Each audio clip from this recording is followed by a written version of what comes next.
วัสดีครับอยู่กับผมไปชาแนลอีกแล้วนะฮะซึ่งตอนนี้ก็เริ่มสตรีมกันเลยตามคำขอร้องของน้องๆดีจ้าดีงับดีจ้าดีจ้าดีจ้าดีครับดีครับดีครับจ้าจ้าเป็นความมาเลยครับผมครับวันนี้เราก็มีอะไรนะฮะมีผู้เข้าร่วมกับเราในการสตรีมเกมด้วยนะครับ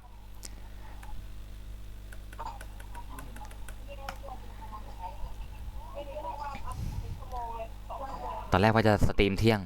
อ่ะไหนๆก็ขอกันมาเอาก็เอานะฮะสวัสดีพบกับเจี๊ยบฟุกนะจ๊ะ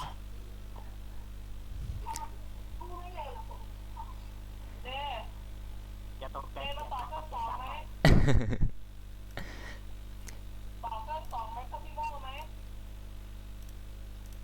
ผมหาเทมไม่เจอว่ะใกล้ลิงชี่ไม่ใช่ลิงนี่อะไรคิมมีปัญหาอะไรเหรอคิม ตกใจอะไรคิมอย่าตกใจคิมอย่าตกใจ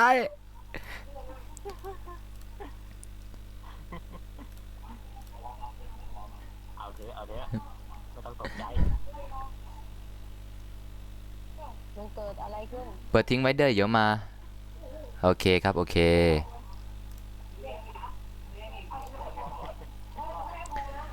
สตรีมยังสตรีมแล้วพี่แล้วเอาเรียบร้อยแล้วแล้วพอพี่ไปนะช่างผมไปเลยอะจริงพี่นี่กระชากแล้วลากมาหมดเลยไหมมาแล้วโอเคจะเมจ๋าแหมอยากลองด่านนี้จะกี่คนเลยลองเลยไหมฮะไม่ได้นานแล้วไปลองกันหน่อยไหมครับได้ครับผมเนาะซึ่งใครเพิ่มเพื่อนมาว่าเพิ่มมาก็รับครับตอนนี้โอ้โห70 คนแอดกันมาลึกเกินเราจะย้ายเครื่องละขอลองเอาไว้ก่อนนะอยากลองเล่นในจะกี่คนสักหน่อยครับผมครับได้ครับติดตามมาเลยทั้ง2 คนลืมชื่อครับตัวละคร ลืมชื่อครับเจอแล้วฮะชื่อครับรหัสผ่านอะไรครับจำไม่ได้เลยเหรอเข้ามาเลยจ้ะโอเคครับบ้าโอ้โหรู้ผมได้ไงเนี่ยฮะ เข้ามาเลยจ้ะเชิญมั่วดูอยากเล่นจุงคอมแม่งพังเนาะก็เสียใจด้วยนะครับเนาะ ใครอยู่ทีมไหนก็อยู่ไปเลย ทำไมช่องผมมันไม่มีคนดูเกิดอะไรขึ้น บอกเลยว่ากระจายอยู่ช่องพี่กับเจฟฟุกเรียบร้อยแล้วเนาะพอละแล้วช่องผมไปแล้วนะอ้าวไม่ทำไมผมยังไม่เป็นแอดอีกใจเย็นสิพี่ยังไม่ได้ปรับจ้ะจัดไปฉลองครบ100 รู้จักรอซับอยู่ เล่นไปก่อนเดี๋ยวมานะจ้าครับผมโอ้โหบังผมมิดเลย ถ่ายรูป เก็บภาพบ้างครับเก็บภาพบ้างพี่แจกเลยพี่ไม่มีอะไรให้แจกจ้าไปแล้วนะโอเคไปไกลไปไกลก็ยิ่งดีสงสัยปีกจะบังหน่อยขอคุยนาไปไกลที่ไปไกลยิ่งดีของดีไม่ได้มีให้ดูบ่อยๆนะจ๊ะเย้พันเพิดโอเคเลยผมใส่ชุดที่ไม่เน้นสเตตัสครับเน้น EXP ครับเป็น EP ครับบวกน้อยมากเลยครับบวกแค่770%เองฮะเฮ้ยทำไมคนเข้ามาอยู่เยอะนี่ทำไมคนมาเยอะจังเลยมาไหนเอ่ยมาอะไรมาเข้า มาเร็วมากเฮ้ยของผมก็เยอะเลยโอ้โหหูขนาดนั้นเลย2 คนเอง 2 คนเอง ของพี่กี่คนไม่รู้นะเพราะพี่เปิดดูไม่ได้ตอนนี้อย่าเล่นก่อนอยากเล่นอะคอมพังโง่ไม่น่าเลยร้านเกมเลยจ้าดีจ้าสวัสดีครับเนาะใครที่มาเด็กๆคงไม่ต้องสงสัยหรอกนะเพราะเจ๊ได้กลับจริงหรือเปล่าครับเจ๊เล่นไม่เจ๊ได้กลับมากไม่สู้ใครเลยดูเห็นไหมเจ็ดเวทเนี่ยจะแซงได้แล้วเฮ้ยพี่มีโปรด้วยเหรอฝั่งเราอ่ะหรือเปล่าไม่มีแค่พี่มีโปรฝั่งเราอ่ะสีแดงอ่ะพี่มันเดินทะลุอันนั้นเลยอ่ะน่าสงสารจังดูแค่5 คนดูของใครวะของพี่ไปเนี่ยผมดิเอาเหรอร้องไห้แบบไม่รู้โดนถ วิทีอาร์แย่งคนดูไปหมดแล้ว ให้ตายเหอะ เขาบอกเขาไลฟ์ยาวๆเหมือนกัน เหรอ เจ๊ก็เหนื่อยเหมือนกันแล้วแหละชอบเพราะเจ๊ต้องวาดรูปต้องมีการแบ่งเวลามาวาดรูปเล่น ฝากกดซับเนี่ยผมด้วย อ้าวบอกชื่อช anel ไปสิ อย่าโดนไม่ได้ มาเลิฟครับมาก็ มาตรงนี้เดี๋ยว มา เจ๊ไป เลิฟพีอาร์จะเนี่ยอี ไม่มีใครชอบกดตรงนี้หรอกเดี๋ยวเจ๊จะลองกดดู ผมไว้เหรอฮะ เล่นยากนะฮะ ผม ใครอ่ะ เอาใครออก อ้าวอ้าว ออกเลยพี่ ทีมแดง ทีมแดง เย้ พี่เอ ให้ตาย อะไรวะ โหพี่ให้ไปเล่นร้านเกมไกล ไกลขนาดนั้นเลยเหรอโหไม่น่าเลย เนาะ ไม่คิดนะจ๊ะ ไกลก็ไม่เป็นไรนะ อ่า เฮือล่วง เดี๋ยวถ้าใกล้นี่เดี๋ยวพาไปเซเว่นก็อย่าโทษเจ๊นะว่าเจ๊พาไปเซเว่นไม่คิดนะจ๊ะอ่ะติดตามมาเข้าใหม่อีกทีแล้วกันเดี๋ยวเจ๊ไม่จบด่า ยังครับของผมยังไม่จบเลยครับ อ่ะเข้ามาเลยจ้ะ แล้วทำไมมันต้องมาเจออยู่ตรงที่เราอ่ะฮะทำไม เข้ามาเลยจ้ะ เฮือ เออ แบบ เขาต้องรอกัน ทานเขาเดี๋ยว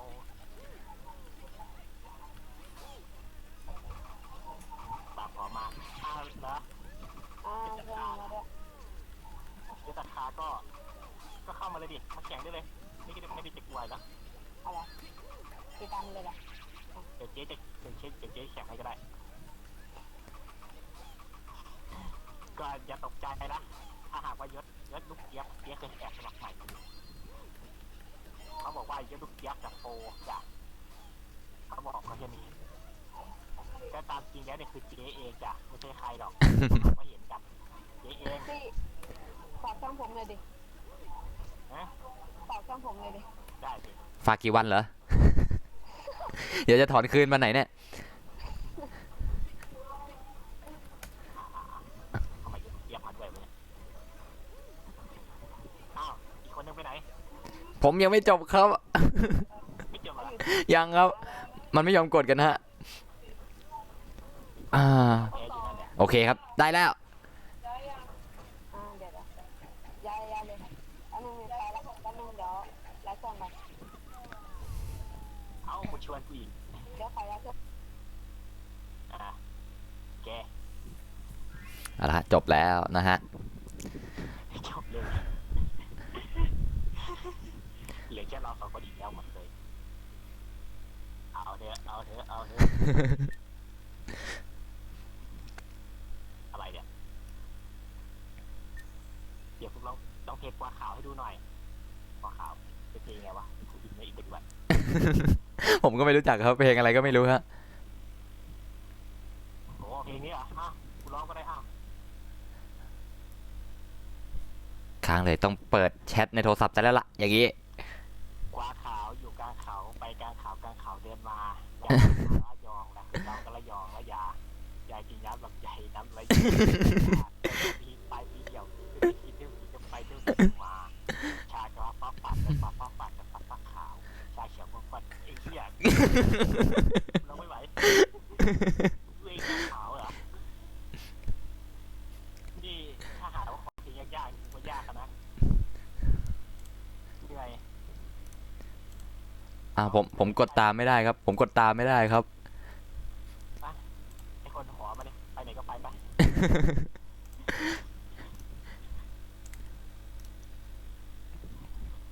อะไรเนี่ยพี่ชอบใครเป็นหัวที่สุดถ้าพี่เป็นผู้หญิงโอ้โหคำถามนี้คนนี้ไม่ได้เลยคนนี้พูดถึงไม่ได้แต่คนนี้คือพี่ณเดชน์พี่ณเดชน์นั่นเองไม่ต้องพูดถึงหรอกเพราะเขาหล่อมากซึ่งเจ๊ก็ชอบเขามากเลยเจ๊ก็ขับมาด้วย เย้ สุดยอดครับ สุดยอด ทำไมจ๊ะเดี๋ยวนี้พี่ณเดชน์เขาไปขายส้มตำแล้วตอนเนี้ย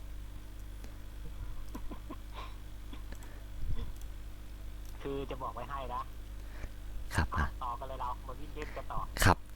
มาละ แล้วเครื่องมาก็มา ดี รับแพทเทลอีก ดี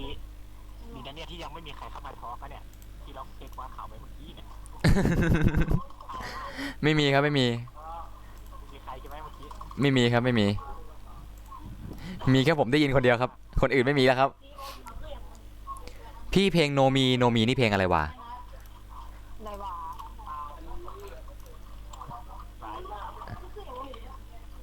อะไรเนี่ย เพลงไม่มี เป็นโสดไม่เป็นไรแต่แค่เป็นแค่ความโสดร้องเพลงนี้ให้ฟังหน่อยไอ้เหี้ยแค่ความโสดไหนดูซิกินดูซิมันคือเพลงอะไรแค่ความโสด แค่ความโสดแล้วฮะ ไม่รู้จักครับรู้จักแค่โสดครับ เย้35แล้วพี่เอ้ย อ้าวจะให้กูร้องใช่ไหมอ้าวนะจับมาอะไรวะเนี่ยอ้าวมีทอดไปแล้วจับเมื่อกี้อะไรเนี่ยไม่มีซับให้กูกูจะร้องไงวะไอ้เด็กบ้าเนี่ย ดีมากเลย35แล้ว หาดูอ่ะ พี่ไม่มีเพลงอะไรฟังเลย ชีวิตแบบไหนในความมั่นใจแบบฉันเฮ้ยเดี๋ยวแป๊บนึง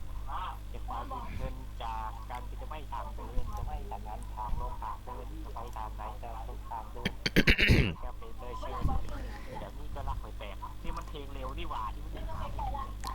อ๋อ เพลงเร็วครับ แต่ว่ามันมีเวอร์ชั่นช้าด้วยนะฮะ แบบโคตรช้า เพลงเร็วที่ร้อง มันก็ร้องแค่ว่าอะไรนะ กับคนที่มันหมดใจ เมื่อหมดเวลาก็ไป จะเศร้ากันไปทำไม มันไม่ได้มีใครตาย ไอ้ตา ครับ เดี๋ยวฉันจะไฟหนักเลยอ๋อวันนี้ว่าเจ๊ยังไม่ซื้อกินอันนี้เดี๋ยวจะเล่นให้ดูภายหลัง ซึ่งผมคาดว่าผมจะได้กินนารีกับอินเดนลาฟวันนี้นะฮะ ตัวละครจะได้ครบสักที ผมกิน4ตัวมันไม่ครบเลยหรอกวันเนี้ย สวัสดีครับพี่เป้ สวัสดีครับ สวัสดีครับ พี่เป้โสดเหรอ โสดจ้า 4ตัวเติมนี่ อย่าถามพี่เรื่องนี้ไม่เอา งอนแป๊บอะไรเนี่ยงอนอะไร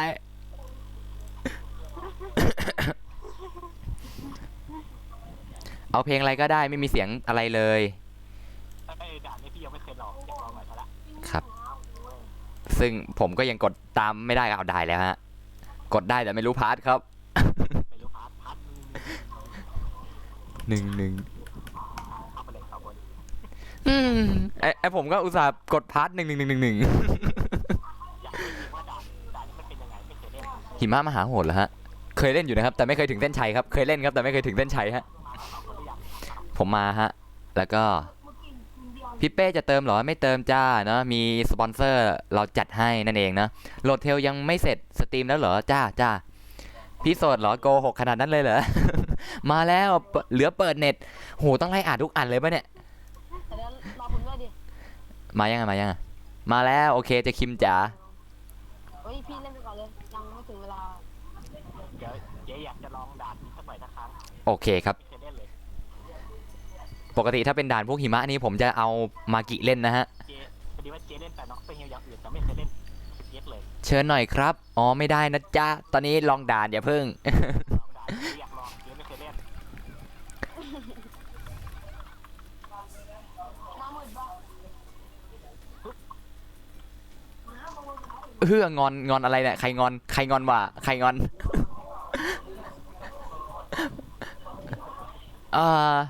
พี่บอกสปอนเซอร์กินนารีตัวหนึ่งขอสักกินนารีตัวหนึ่งมันลิ้นพันอีกแม่ ไอ้ สตรีมแป๊บ ไอ้ยะแหมอะไรเนี่ย โอ้ คือคนที่ดูทางเฟซในผมและคนเนี่ยไม่ต้องสงสัยด้วยว่าทำไมทำท่าที่เท้าจะเหมือนผู้หญิงใช่ไหมนะทำท่ามาให้อยู่เนี่ย ทำไมอ่ะพี่ เขาบอกว่าพี่นิสัยเหมือนผู้หญิงเป็นคนเล่นแบบใจเย็น ผมก็เป็นคนเล่นใจเย็นนะฮะ ไม่หัวร้อนครับ ซึ่งใครอยากเห็นผมหัวร้อนครับแนะนำเกมหัวร้อนให้ผมทีฮะ มีคนหนึ่งก็ดี อะไรเนี่ยเจ๊โฟกัสลุงชวนอยู่นะ บอกให้ เพื่อ จะบูดจะ เอ บูด อ อ่า ลุงชวนยังไม่อยู่ ผมคือสายงอนพี่เป้จำไม่ได้เหรอจำได้ พอดีว่าพี่ชวนเขาไม่อยู่จ้ะเด็กๆจ้ะ เจี๊ยบรักติดไหมรักสิจ้ะมันจะไม่รักจ้ะโอ้โหถ้าถามเรื่องอายุไม่ต้องถามเลย เยอะมากอายุแทบจะ20เลย ไอพี่เป้เยอะไปไหมคนดู ฮะ กี่คนนะ เอามาแบ่งผมบ้างเด็ก กี่คนนะ 12 13 ก็ประมาณนี้ของพี่อ่ะ 6 คน ไม่ผ่านไม่ผ่าน ผมชื่ออะไรพี่เป้ ชื่อกรไง พี่ไม่ได้จะว่าศิลปะเลย พี่บอกสปอนเซอร์ให้ซื้อชิโฮให้หนูหน่อย โยมาแล้วจ้าสวัสดีจ้า โอ้เจ๊ไม่เคยเล่นเลยเนี่ยด่านนี้ทำไมมันยากจัง นี่ง่ายตายผมเล่นได้เลย มา เกตวิ่งไปขนาดนั้นทำไมพี่อยู่ในที่เดิมอะพี่เป้ ฮะ ตกอยู่ที่เดิมอะ นั่นน่ะสิ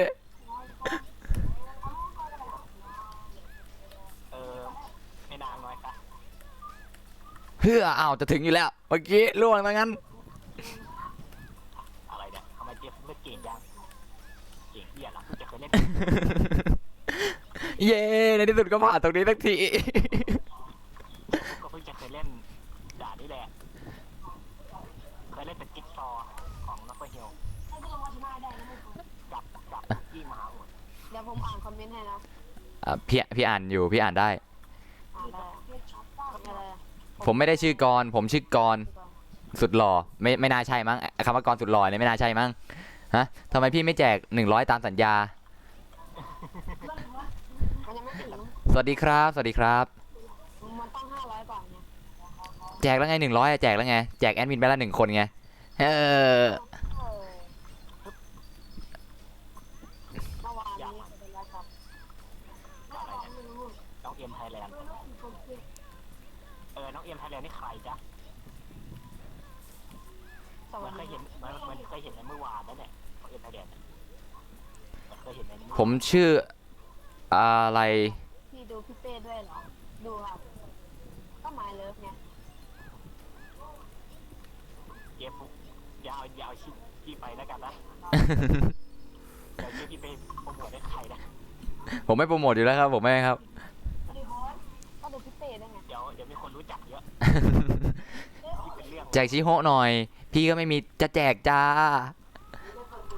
อ้าวเหลือเข้าเขาแล้ว โอ้ไม่เป็นไรครับไม่เป็นไรครับจบแล้วครับดีสุดแล้วครับ ผมอีกนานแน่นอนจะตื่นถึง ได้ไงเนี่ยเพิ่งจะเคยเล่น ผมเด็กใหม่นะครับชื่อชิกกิครับสวัสดีครับเนาะ ประมาณ แจก10,000แคทไง นาทีอะ แล้วนะ ประมาณ5 นาทีก็ผ่านอะมันมีบางคนมาผ่านแค่2 นาที อะไรเนี่ยเดี๋ยวพวกเป็นผู้หญิงหรือผู้ชายอะครับผมกูก็เป็นผู้ชาย คนถามว่าแจก ฮะ แคส เขาจะให้พี่แจกไง พี่ไม่มีแจก พี่ไม่มี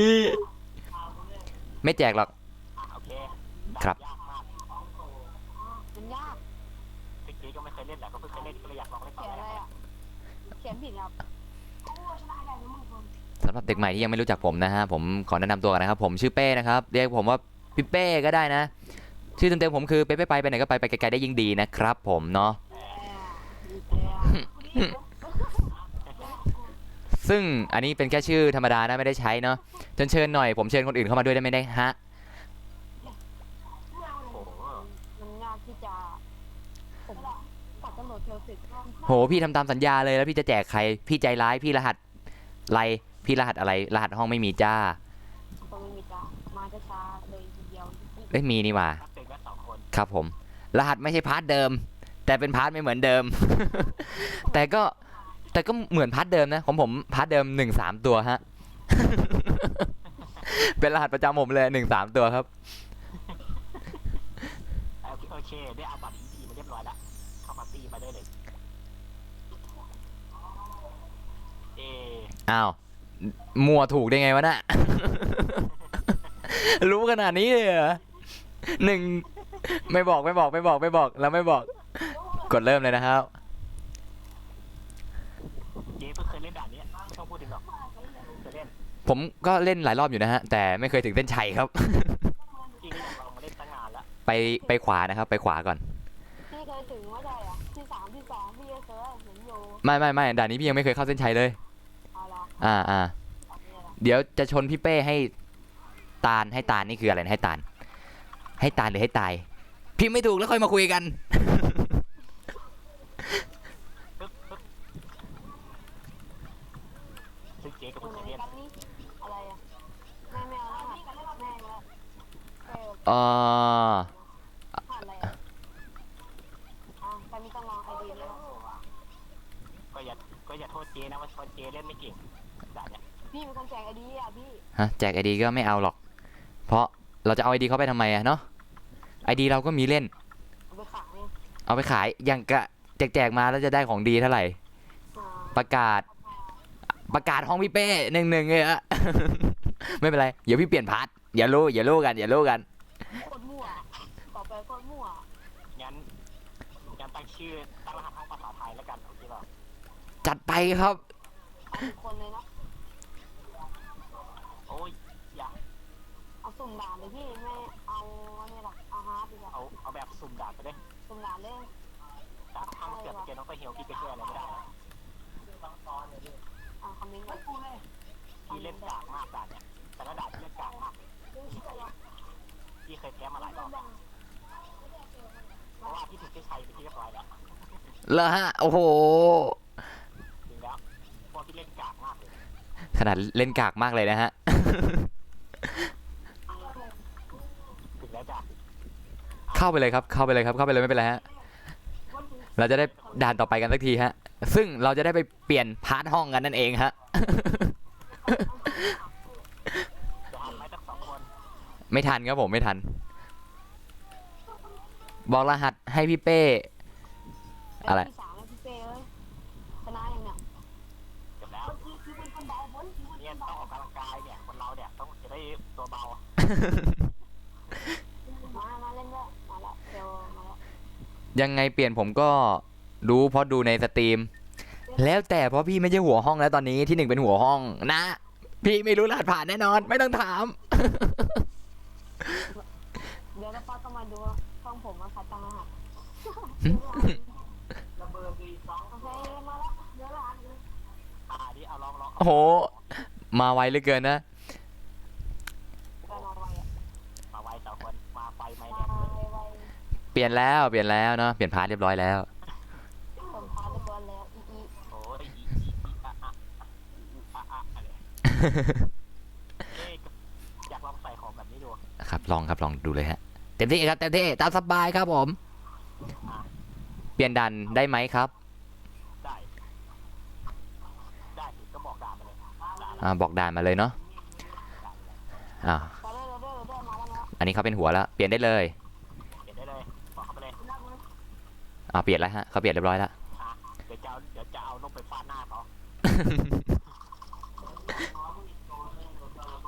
มาแล้วเชิญ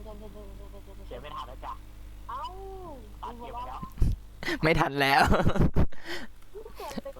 รอแป๊บหนึ่ง เกมไปแล้วจ้ะ ฮัลโหลสวัสดีครับเนาะน้องแอนเนาะสวัสดีครับ ผมบอกเลยผมจำชื่อได้แทบทุกคนนะที่เข้ามาดูผมอะ ทำไมอ่ะ มีไม่กี่คนที่ดู ไอ้ จะตามด้วยทันเลย โอ้เจ้าหนูนี่เก่งจริงเลย อ๋อที่หนึ่งโหดจริงครับที่1โหด ทำไมครับ แต่ว่าตามทันอยู่ตามทันแต่เขาโดนปัดนี่แหละตามไม่ทันเนี่ยตามไม่ทันเพราะโดนปัด เหมือนว่าด่านนี้มันเคยมีบั๊กอยู่ไม่ใช่เหรอฮะที่ว่าโดดลงไปข้างล่างเหรอฮะ แต่ถ้าเล่นปล่อยของนี่ก็จบเลยก็ ผมชื่ออะไรไม่รู้เราไม่ได้บอกพี่มา พี่เลยไม่รู้ชื่อเราว่าชื่ออะไร จบแล้วบอกผมเลยนะ สวัสดีครับผมชื่อในเกมลิซาดอนคุงมาแล้วโอ้โหสุดยอดไม่เจอกันนานลิซาดอนคุง เย็นตามโอ้โหตกใจยังเลย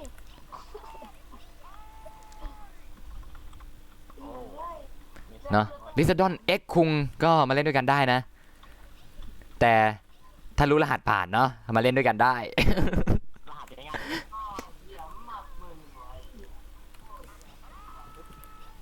เฮ้ย อ๋อ ไม่มีใครดูช่องผมเลย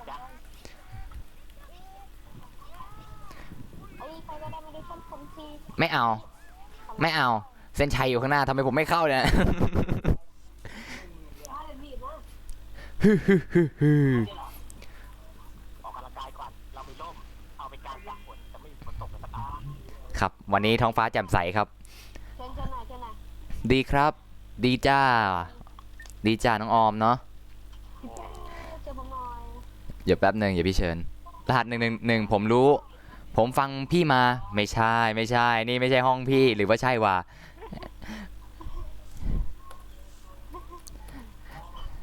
เนอะ จะออกทำไมแต่ละคนแบบ มา โอ้ยาวมาจะฆ่าพวกเรายังไงเนี่ยจะฆ่าพวกเราเนี่ย ซึ่งฟังกับฟังได้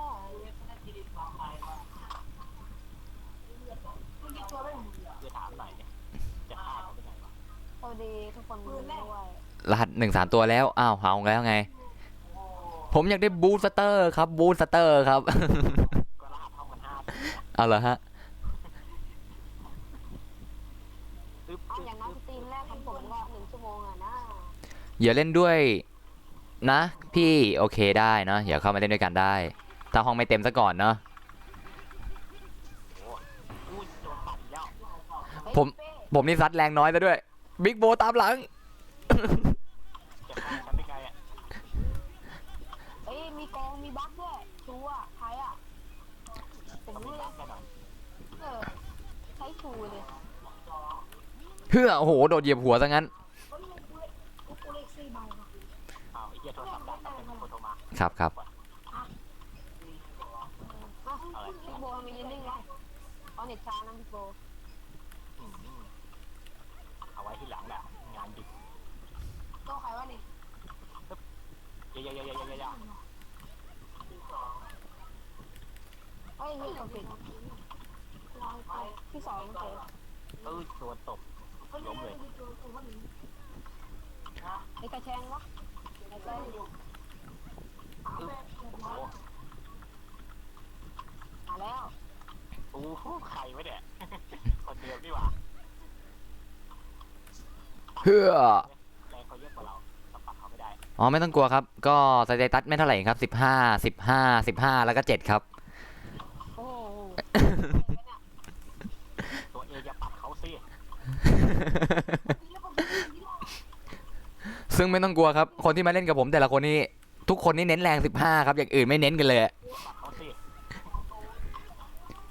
ซึ่งต้องรอก่อน เดี๋ยวผมจะผสมชุดพึ่งบ้าง เฮ้ยจะทำอะไรอ่ะจะบังแทบเหรอ แป๊บหนึ่งผมอยู่ที่เดิมอีกแล้ว พี่เป้ถ้าหนูเล่นด้วยพี่บอกจะบอกรหัสปะนั่นน่ะสิเนาะบอกดีไหมเนาะซึ่งรหัสอะไรวะ ตายก่อนโอ้มีองค์คลักษ์2 คนเลย ซุ่มพี่ซุ่มขอสายวิ่งก่อนตอนนี้ องค์คลักษ์2 คนเลย เปิดเครื่องดีกว่าไหมพี่เล่นเครื่องดีกว่า ตึ๊บ ทุกคนเลิกติดตามพี่เป้เลยขนาดนั้นเลยเหรอไม่บอกรหัสผ่านเนี่ยนะ ก็5จะบอก 54 บอกให้บอกแล้วเนี่ยจำไม่ได้เหรอ เร็วๆให้ไว54 นะให้ไวอ้าวรหัสสรุป54หรือ11ป่ะรหัส111เหรอเปลี่ยนแล้วเหรอ เปลี่ยนตอนไหนวะ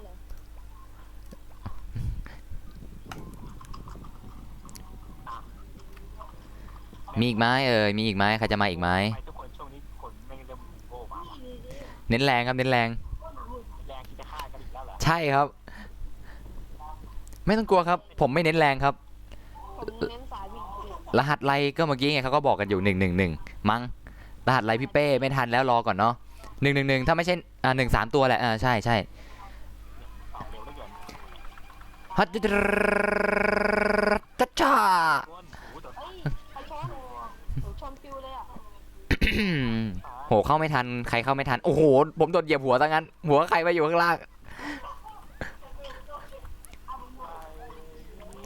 หัวใจคนเดิมด้วยนะลิงนี่ก็เนี่ยเองไอ้ยา ใครเก็บโกดเมื่อกี้ใครแอบไปเก็บโกด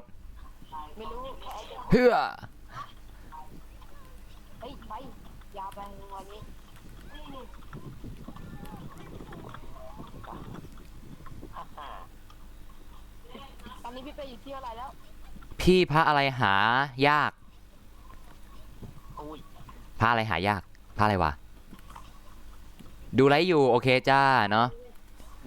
ว่าแต่พระอะไรหายากนั่นน่ะสิฟิลพระอะไรหายากกว่าฟิล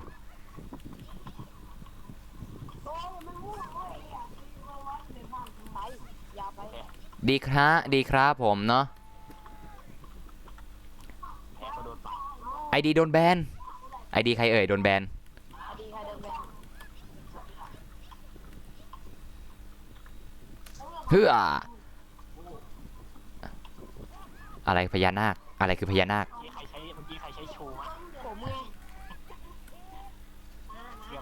คิดว่าจะทำเลยเนาะ เพื่อยืนได้เท่ก่อนแล้วกันนะเฮ้อ เดี๋ยวชูไง พะโล้หมดครับ ช่วงนี้มันแปลกมากด้วย ทำไมอ่ะ ออกกำลังกายหน่อยต้องออกอ้วนเดี๋ยวอ้วน อ๋ออ้วนเกิน ไม่เกินก็เลยวิ่งไม่ทันเขามีร่มเอาร่มมาแต่ไม่มีฝนตก เปลี่ยนด่านไม่เปลี่ยนด่าน ตามไรจ้ะ เอาอะไรก็ได้เอาเป็นด่านที่ทางก็แล้วแต่ ไม่ได้ใช่ไหม เอาละเหลือ1ที่เท่านั้นเนาะใครเร็วใครได้1ที่เท่านั้น เอาไงดีอะนิทานบริทานอ่ะรอแป๊บ นี่มีคนถามว่าอยากเล่นหมึกอ่ะ จัดให้ไปเลยแต่มันจะเปลี่ยนอย่างนี้ได้ไง ใช่รอบหน้า ไปสร้างสิ เอารอบหน้าดีกว่ารอบหน้าเอาพี่พี่ต้องขอล่าเป็นมึงอะ โอเคสรุปรอบหน้าฮะเอาก่อนเองก็กดสิเองจะรอทำเผือกอะไรนะฮะ ไอ้สาว เกิดอะไรวะ เดี๋ยวนาฬิกาที่ดับตกใจนาฬิกาตัวเองอยู่ตกใจไม่ต้องตกใจไม่ต้องตกใจไอ้หนู ผมก็งงเลยเสียงอะไรฮะ เสียงนาฬิกาจ้ะ เกิดวิกา จิ๊กซอว์ โอ้โหแบบตายอีกแล้วตายวิ่งหนีนั่นน่ะเชื่อผมดิ เฮ้ยจ้า กำลังหาด่านอยู่ไม่รู้จะเอาด่านอะไรก็ไปเอาด่านนี้ดีกว่าแล้วกันแล้วค่อยไปเล่น ผมจะบอกว่าผมนี่สุดยอดเลยครับ เกียรติจิ๊กซอว์ครับ เฮ้ยโอ้โหใครเปิดตัวมาชนกระเด็นเลยเนี่ย มันบินเลยโอ้โห แรงเยอะ ไม่เยอะครับ ในห้องนี้ไม่มีใครมีแรงเยอะครับ15ทุกคนครับ แอนดี้ไร บ้านทุกคนเลยพี่15หรือเปล่า ฮะของพี่ไม่มีไม่ถึง15ถึง10ยังไม่ถึง10เลย เออตาตก กดโดดไม่ค่อยติดอีกอะไรเนี่ยเฮือ เพื่อล่วงไปแล้วผมเห็นพี่เป้ล่วง ไอเดียปัดกูซะล่วงเลย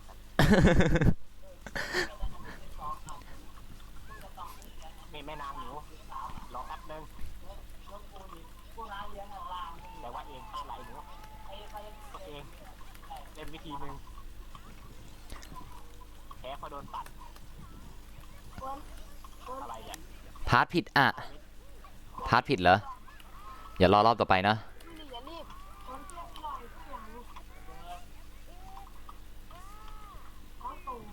ทันเว้ยที่สองยังดีอยู่ อันยองฮาเซโยเกาหลีมาแล้วฮะของผมมาแล้วเกาหลี ตอน มัน นี้ ควรจะ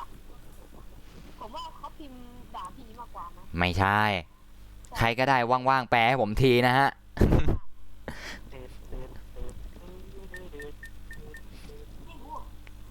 เปลี่ยนชุดดีกว่า อะไรเนี่ยที่วิธีทำให้ตัวละครเข็มแกะพี่ที่ต้องกินข้าวเหนียวพี่เกี่ยวอะไรด้วยวะ เอาละครับ เมื่อกี้ใครขอด่านอะไรมาวะไปหมึกนะฮะ โอเคฮะ เอาดับ โอเคไปมือดีกว่าเรา ต้องเอาระดับสูงเลยครับ เล่นธรรมดาไม่หนุกฮะ ไปของไหม เปิดเลยครับ เอาให้เต็มครับ คนที่แจกไอดีพาร์ทผิดเหรอ เล่น1 ใจ 4 คนไม่เอาเนาะ เราต้องตามคิว ตามคิวเรียงอันดับไปเลยเดี๋ยวค่อยนึกแยกที่คนแค่ละจากการจะไม่ทางเดินจะไม่ทางนั้นทางโลกมัน เอ้าผมอยู่คนเดียว เดียวเลยผมออกจากหน้าอันนี้ไม่ได้แล้ว มาดูจ้ะ ครับ ทั้งหมดเลย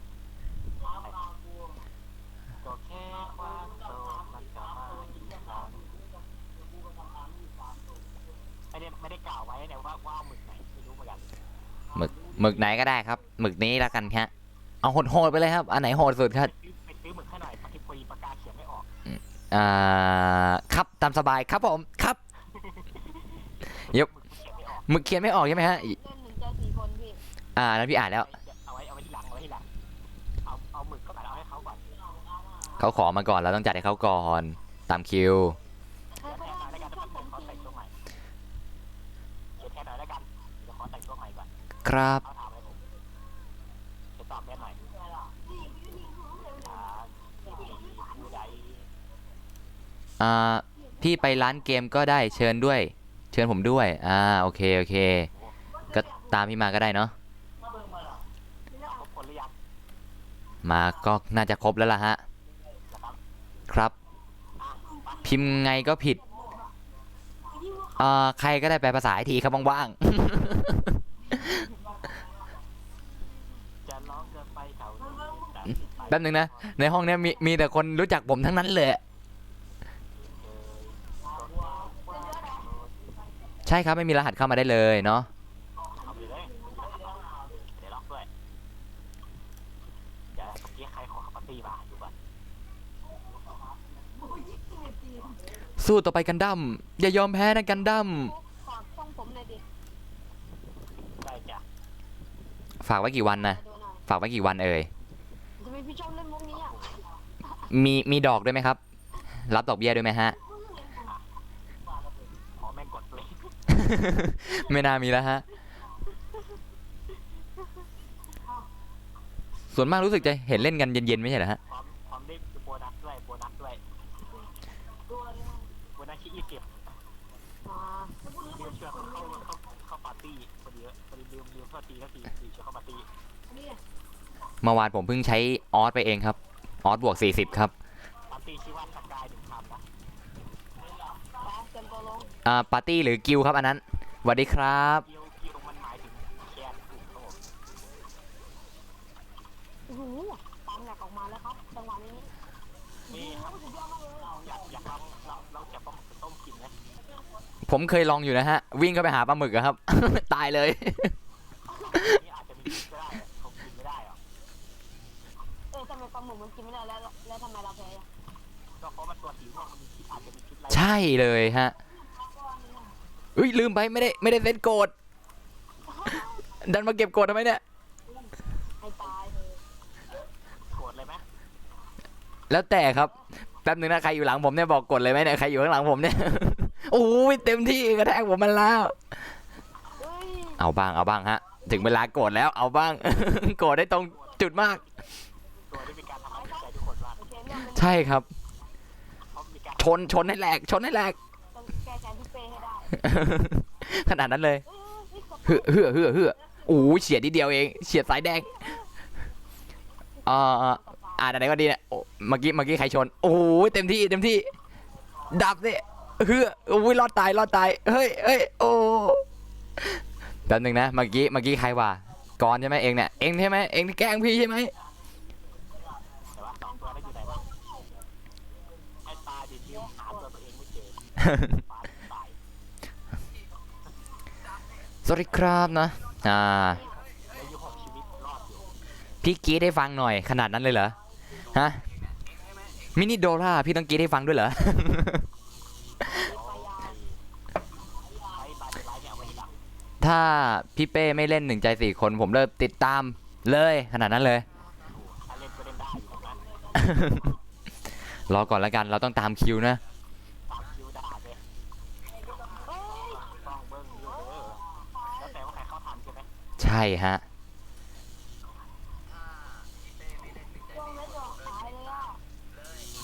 นี่ข้อมึกยอมเป็นอาหารให้พวกมนุษย์ก็จะดี ตัว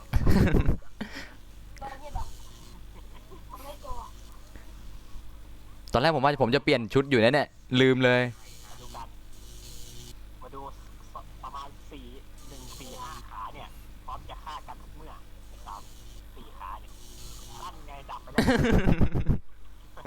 ดับก่อนถึงเส้นชัยพอดีเลย เขาบอกว่าไอ้เหี้ยกูจะเป็นใครแล้ว พี่ไปสร้างหนึ่งใจ4 คนเลย มึงใจ4 คนเลยเหรอ ผมจะบอกเลยกูกะจะเข้าแล้ว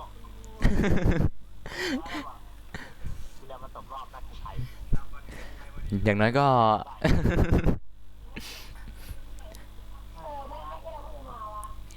อะไรอ่ะพี่โป้ มีคนขอ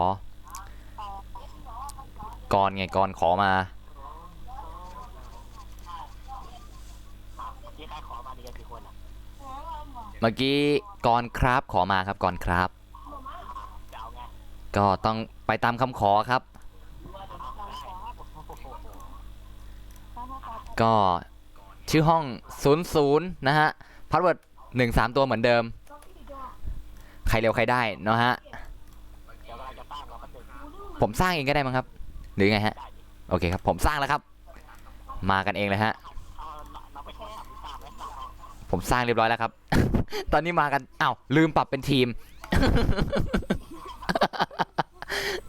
อันนี้พี่ไม่ได้แกล้งเลยนะ โอเคนะ ลืมปรับเป็นทีม ตั้งยัง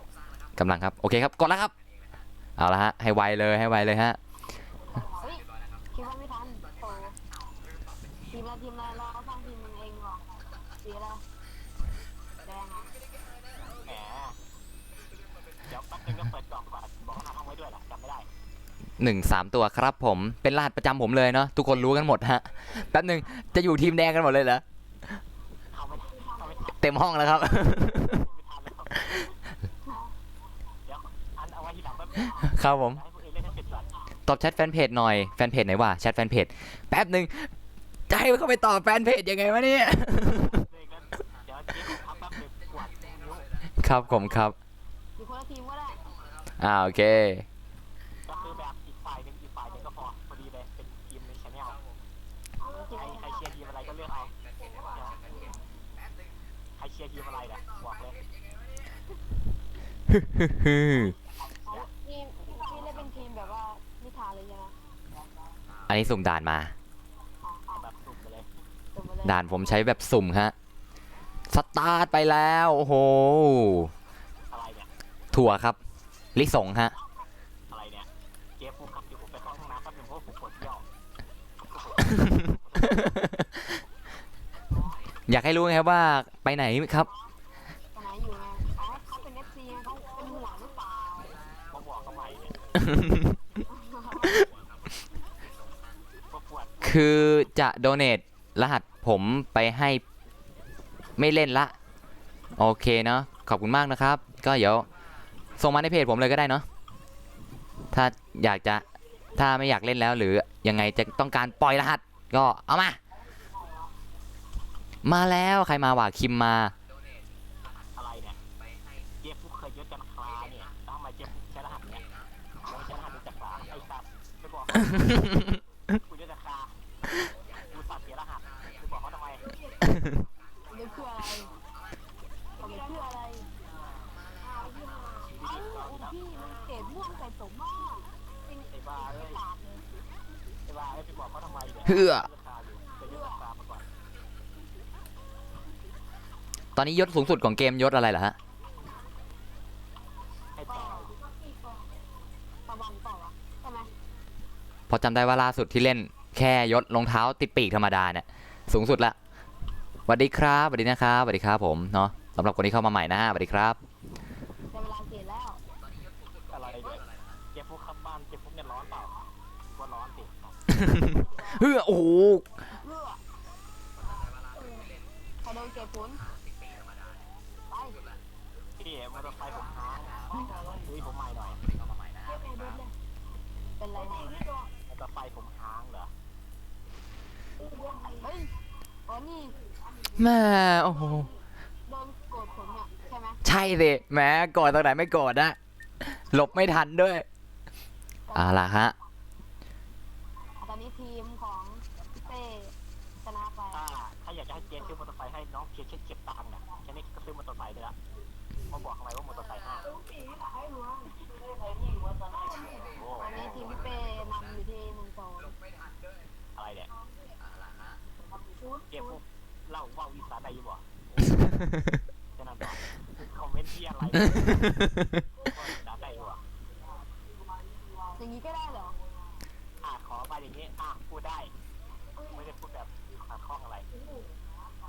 เดี๋ยวจะให้เล่นเหมือนคนอีสานใช่ไหมเดี๋ยวจัดให้ เอาละครับว่างหนึ่งที่แล้วฮะว่างหนึ่งที่แล้วนะครับ มาครับมาครับ ค้างครับมีคนเข้ามาแล้วนะร้องให้เร็ว นี่แต่งตัวหล่อด้วยนะที่สำคัญ ๆฮ่า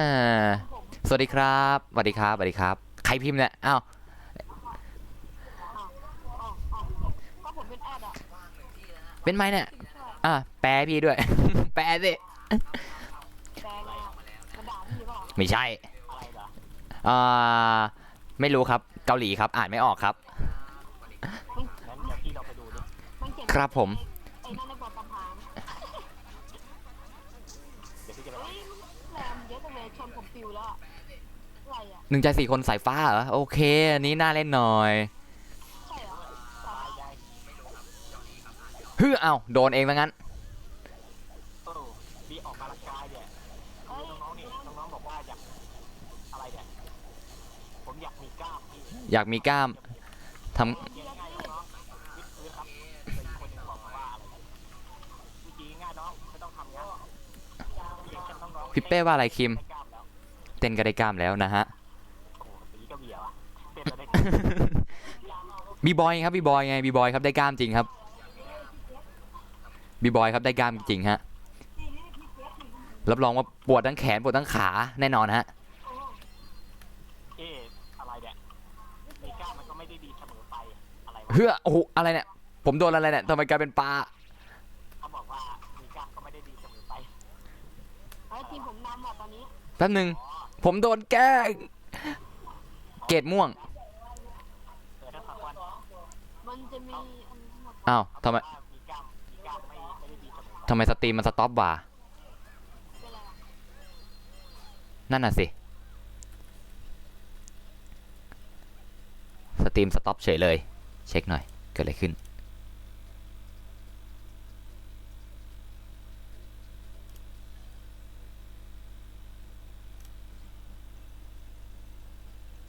ฮัลโหลฮะฮัลโหล ดูไลฟ์สไตล์ ทำไมสตรีมสต็อปว่ะเกิดอะไรขึ้น เป็นอะไรอ่ะ นั่นน่ะสิฮะ โอเคเอาเถอะ นั้นเล่นไปก่อนแล้วกัน เดี๋ยวก็ค่อยว่ากันใหม่อีกรอบ เอา เฮ้ย แก้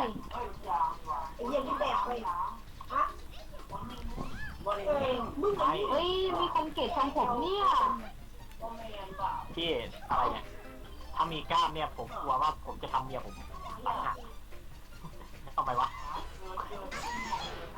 ทั้งสองคนช่วยตอบหน่อย อะไรฮะ เขาบอกว่ามีกล้ามแล้วกลัวทำหลังเมียหัก นี่ออกแรงเยอะขนาดนั้นเลยเหรอฮะ ถ้ามีกล้ามบอกว่าเวลากอดเนี่ยมันน่าจะทำให้เมียหลังหัก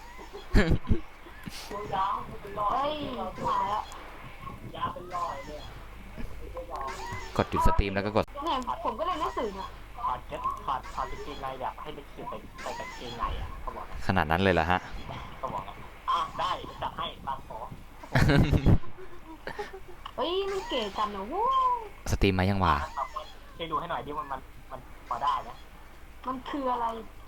ว่าแต่งตัวเขาบอกเขาขอมาไงขอมา ขออะไรพี่เอาขอว่า แต่งตัวนี้สื่อให้ใส่เกงบ็อกเซอร์ตัวเดียว ใส่เลยนะ ใส่บ็อกเซอร์ตัวเดียว บ็อกเซอร์ตัวเดียวบ็อกเซอร์ เขาบอกงี้ เหรอ ให้มันคือใส่บ็อกเซอร์ตัวเดียวใส่เนี้ยใช่หรือเปล่า อันนี้ไม่แน่ใจนะให้สองคนดูหน่อย ผมดูยังไงครับ ผมดูยังไงฮะ เปิดข้อมูลดูสิ ผมเปิดยังไงครับ ผมอยู่ในเกมครับ นะ เพื่อทำไมสตรีมไม่มา สตรีมไม่มาฮะ น้องน้ำเขาไปอยู่กับผัวเขาแล้ว ไม่ทันเหรอไม่ทันเหรอพี่แพ้เลยไหนวะพี่แบบต้องตัดนิดนึงเอาเลย โอ้ เช็คใหม่หน่อย เกิดอะไรขึ้นกับสตรีมวะ คิดเป็นสเตนถึงกี่โมงถ้าถามว่า เห็นแล้วแต่ว่าสตรีมที่มันปรับเป็นออฟไลน์เฉยเลยไง อะไรเนี่ยวันปีใหม่ใครเป็นซานต้าครับผมอ๋อ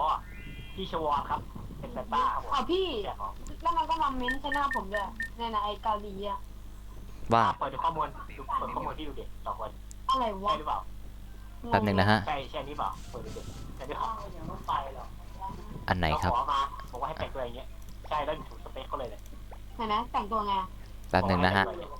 หาชื่อก่อนครับ ข้อมูล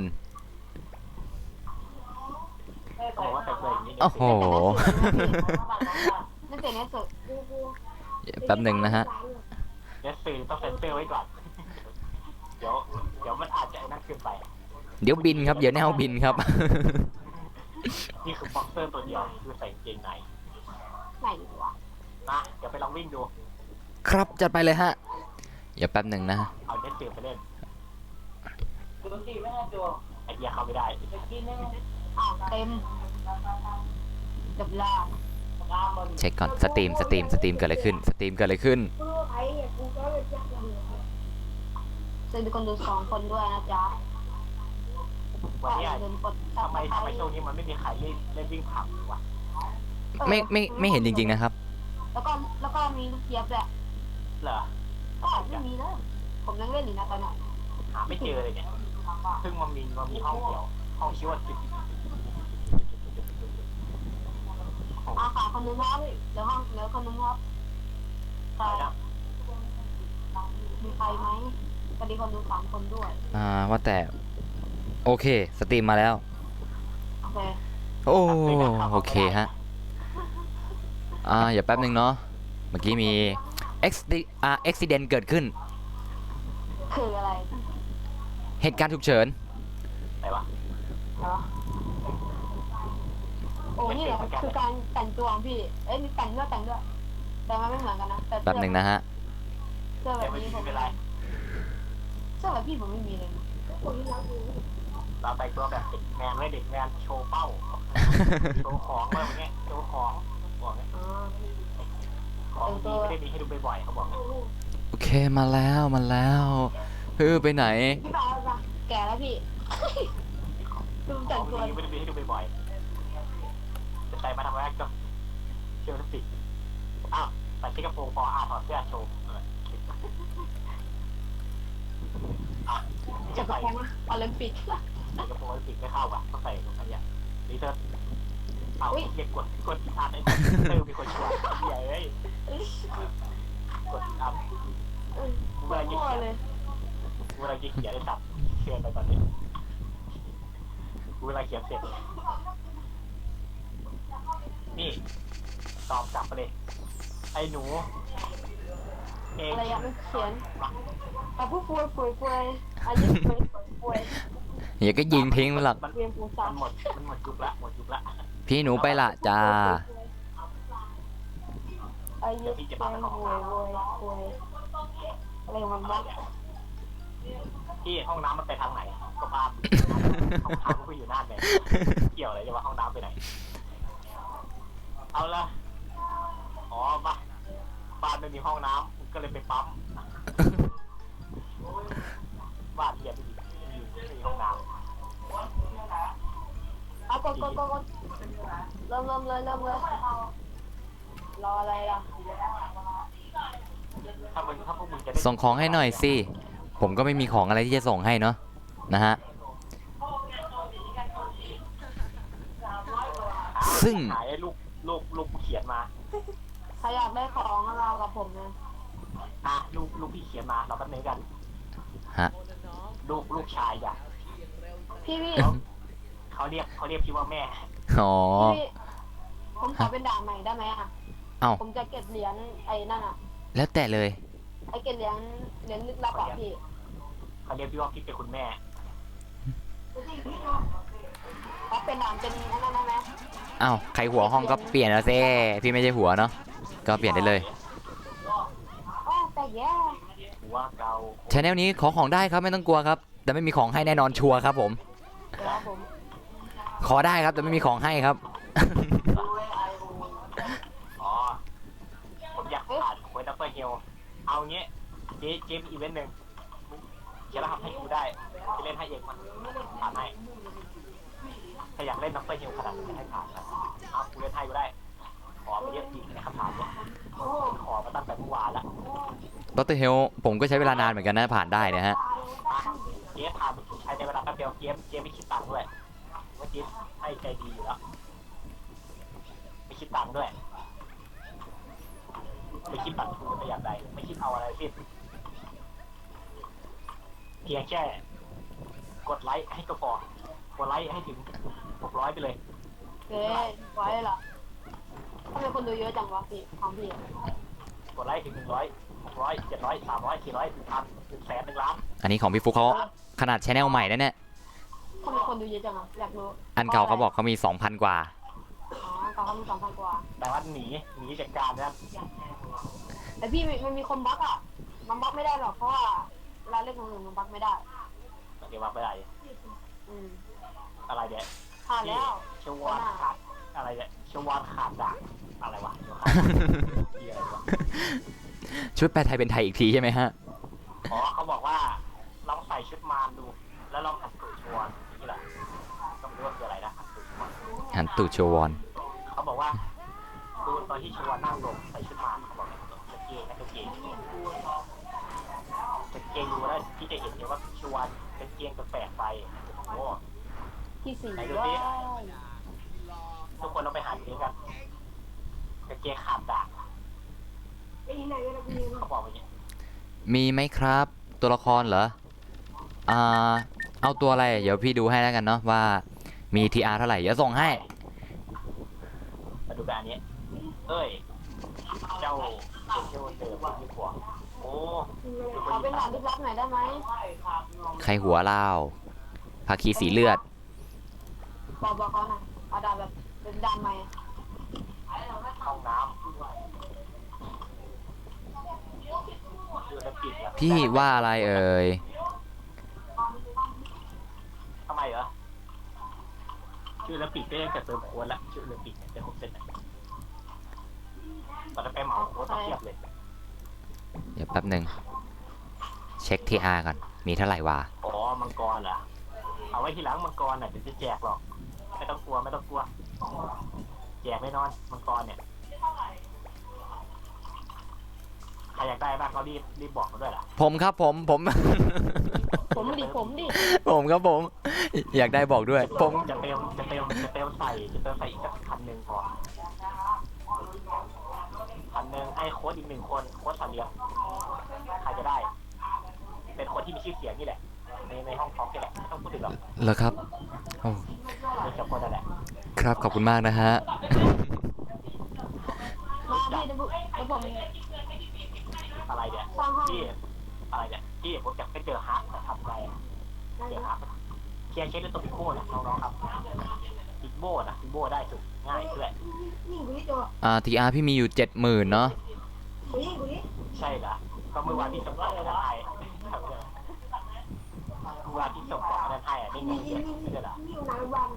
ที่จำได้อยู่แล้ว เน็ตจะหมดเหรอ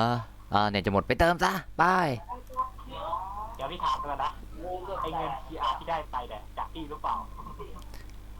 ใช่ครับจากกล่องที่เปิดเมื่อวานแหละครับ ใช่ไหม ใช่ครับ รู้สึกว่านั่นไง โปรแกรมลั่นมาแล้ว เฮือเด้งหลุดเรียบร้อย เย้ ผมเชิญ หลุดเรียบร้อยแล้วนะฮะ ที่มีลูกอยู่2 คนขาดอีกคนหนึ่งที่คนไหนจะมาเป็นลูกแทนก็ได้ อ๋อผมมีแล้วครับ ใครจะมาเป็นก็มาเป็นได้นะ ผมเผลอกดลั่นไปแล้วครับ ลั่นรับเฉยเลยนะฮะ เอาพี่คือ ใครจะมาเป็นบ้างเนี่ยฉันเลยอยู่คนเดียวที่จะมาเป็นลูกใครครับ ไม่เป็นไรครับไม่เป็นไรฮะ นี่ไงก็คือแฟนคลับนี่ไงที่อยากมาเป็นด้วยเนี่ย อ๋อ คนสุดท้ายจ้ะโอเคส่วน2 คนเนี่ยเป็นคนรู้จักผมฉันเองคนสนิทสนมฝีมือก็ไร้กาดไม่ใช่เล่นเลยแต่เพราะเป็นเด็กเพียงแค่อายุ10 ขวบฝีมือโคตรดีเลย ก็เลยเอามาด้วย ใครครับไหนครับ ลูกผมไง เหรอฮะ ลูกของเรา มี2 คนแต่งงานกับคนหนึ่งเป็นผู้ชายเหมือนกันนี่แหละ แต่รักในชีวิตจริงด้วย ครับผม รักแบบในชีวิตจริง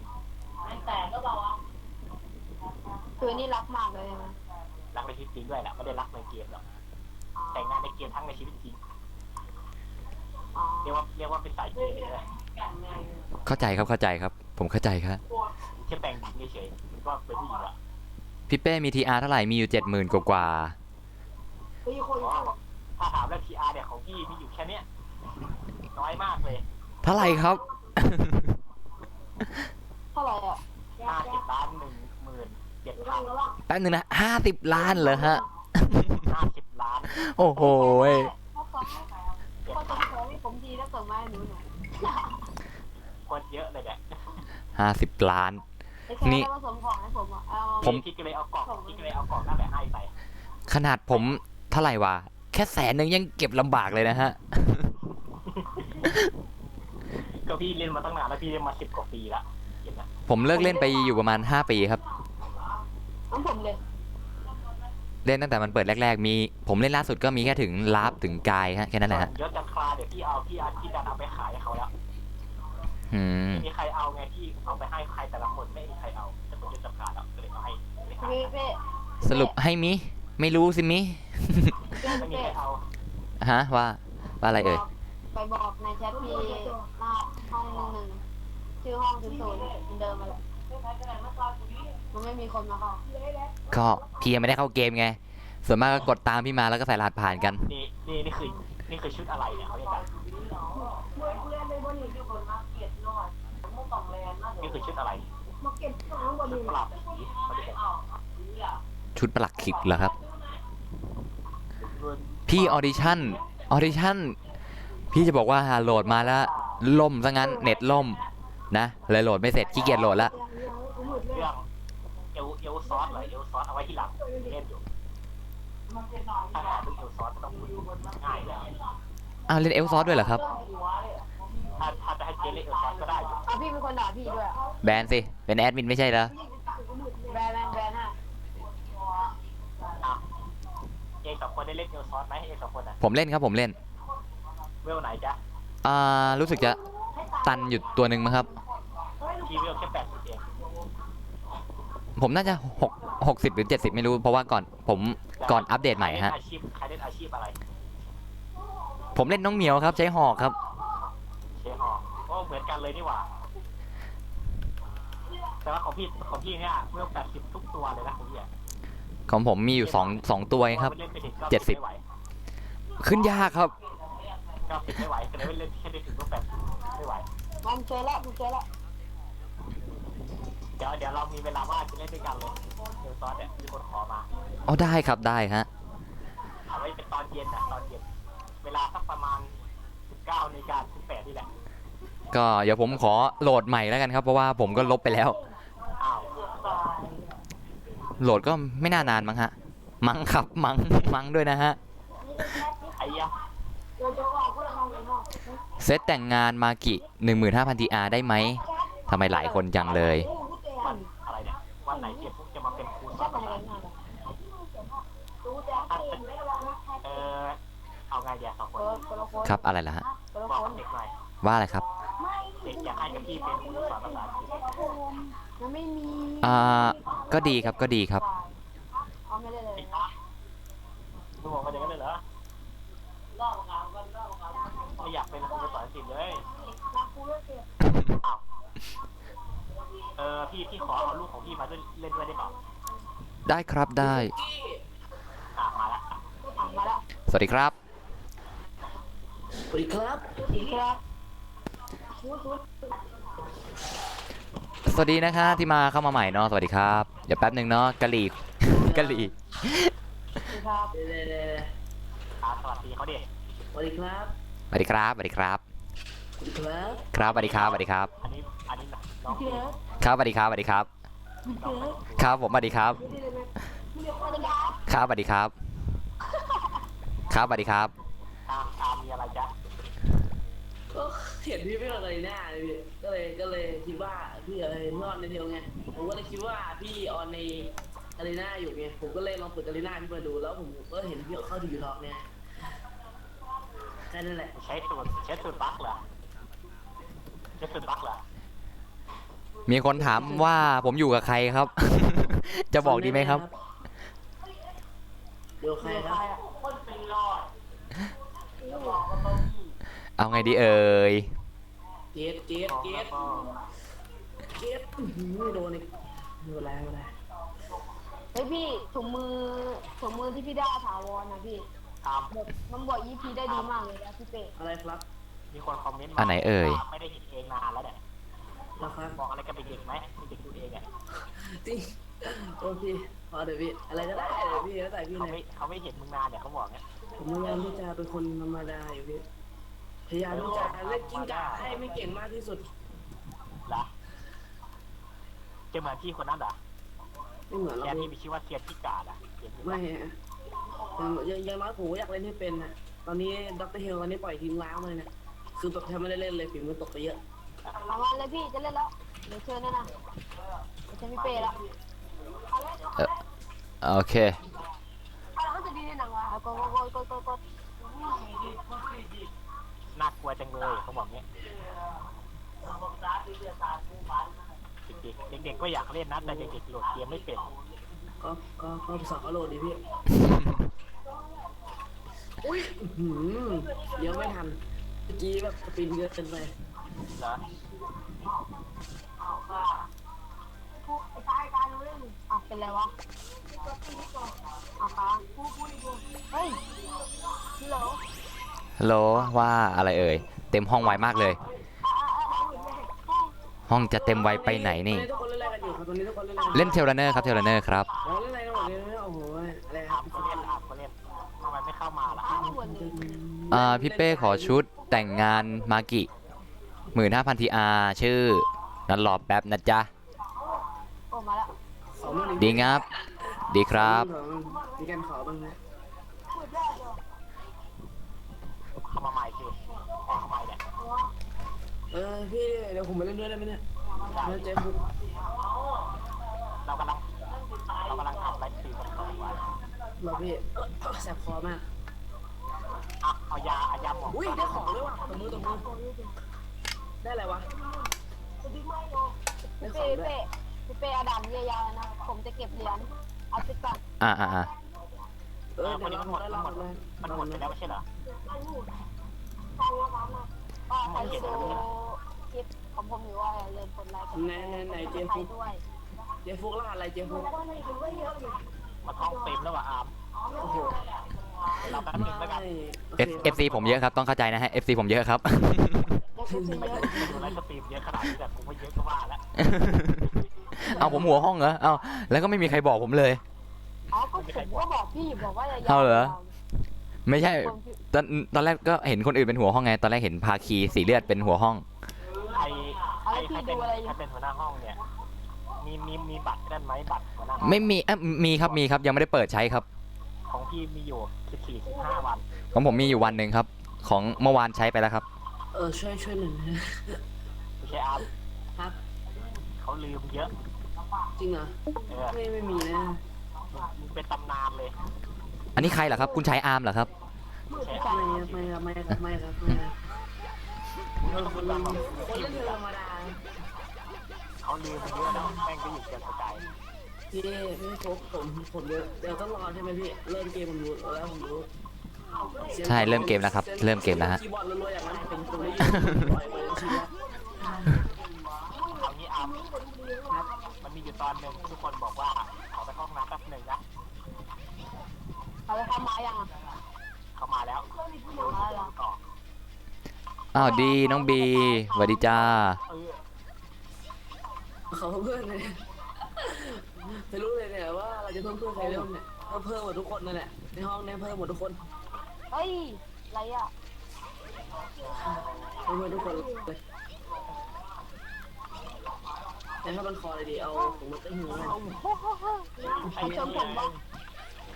ไอ้ เอ้า เหี้ย พี่ไก่แล้ว ไอ้เหี้ยเอ้ยไอ้ยี่กาตรงหน้าแท่น ตอนนี้เล่นน้ำยาวๆเลยนะผมจะเอาไปก่อน อาร์มมาเล่นไม่โหดนะเราไปแข่งกับมันดูได้เลยอาร์มมันไม่โหด เราไม่โหดเลยผมเล่นกากจะตายตอนนี้คือแบบเล่นไม่เป็นเลย แหมกาในแต่ละคนมันคอมเมนต์มานี่อาร์มแม่งกาว่าแม่งยศเท่ากูเลย เอ้าเหยียบหัวเลย กองกันตรงไหนไม่กองนะฮะ กองกันอยู่ข้างหน้าเส้นชัยกันทั้งนั้นเลย พี่สาวจะเอานี่พี วันนี้ฉันมีคู่เต้นหน่อย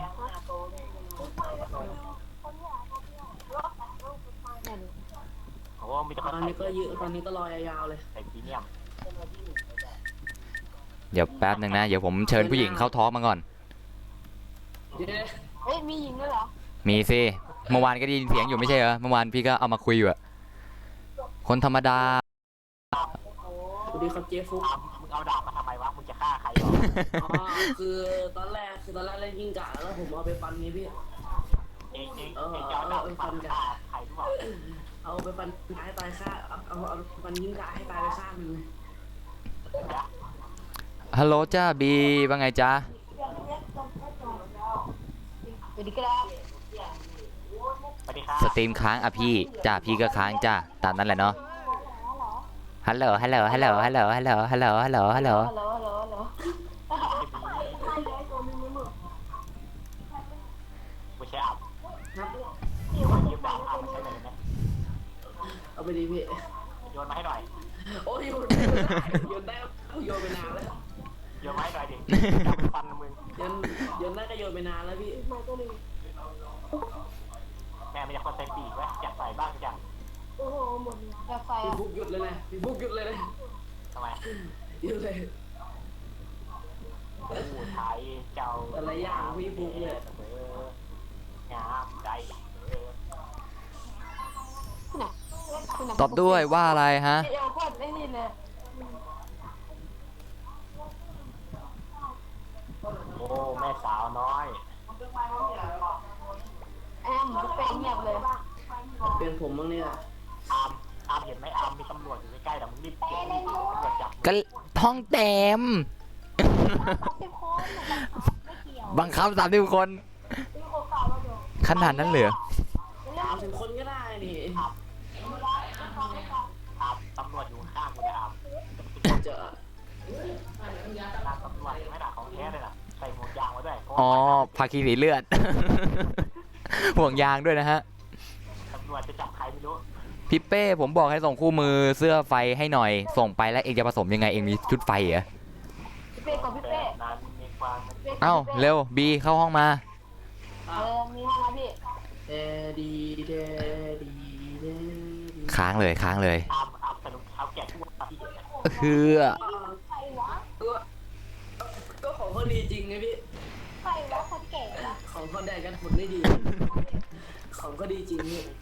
สัญญาณคนในสตรีแม่งบอกมาว่าแม่งกูเคยจะจับสายแต่ยังไม่บอกเขาอีก เคยได้รถกันทา บอกว่าให้ปิดบังไว้หน่อยแบบไม่จะไปเปิดเผยให้คนรู้ เคยได้รถกันทาสามด้วย เนี่ยได้อีกแย่ บอกว่าปิดบังไว้หน่อยก็ปิดให้หน่อยเดี๋ยวไม่อยากให้ใครรู้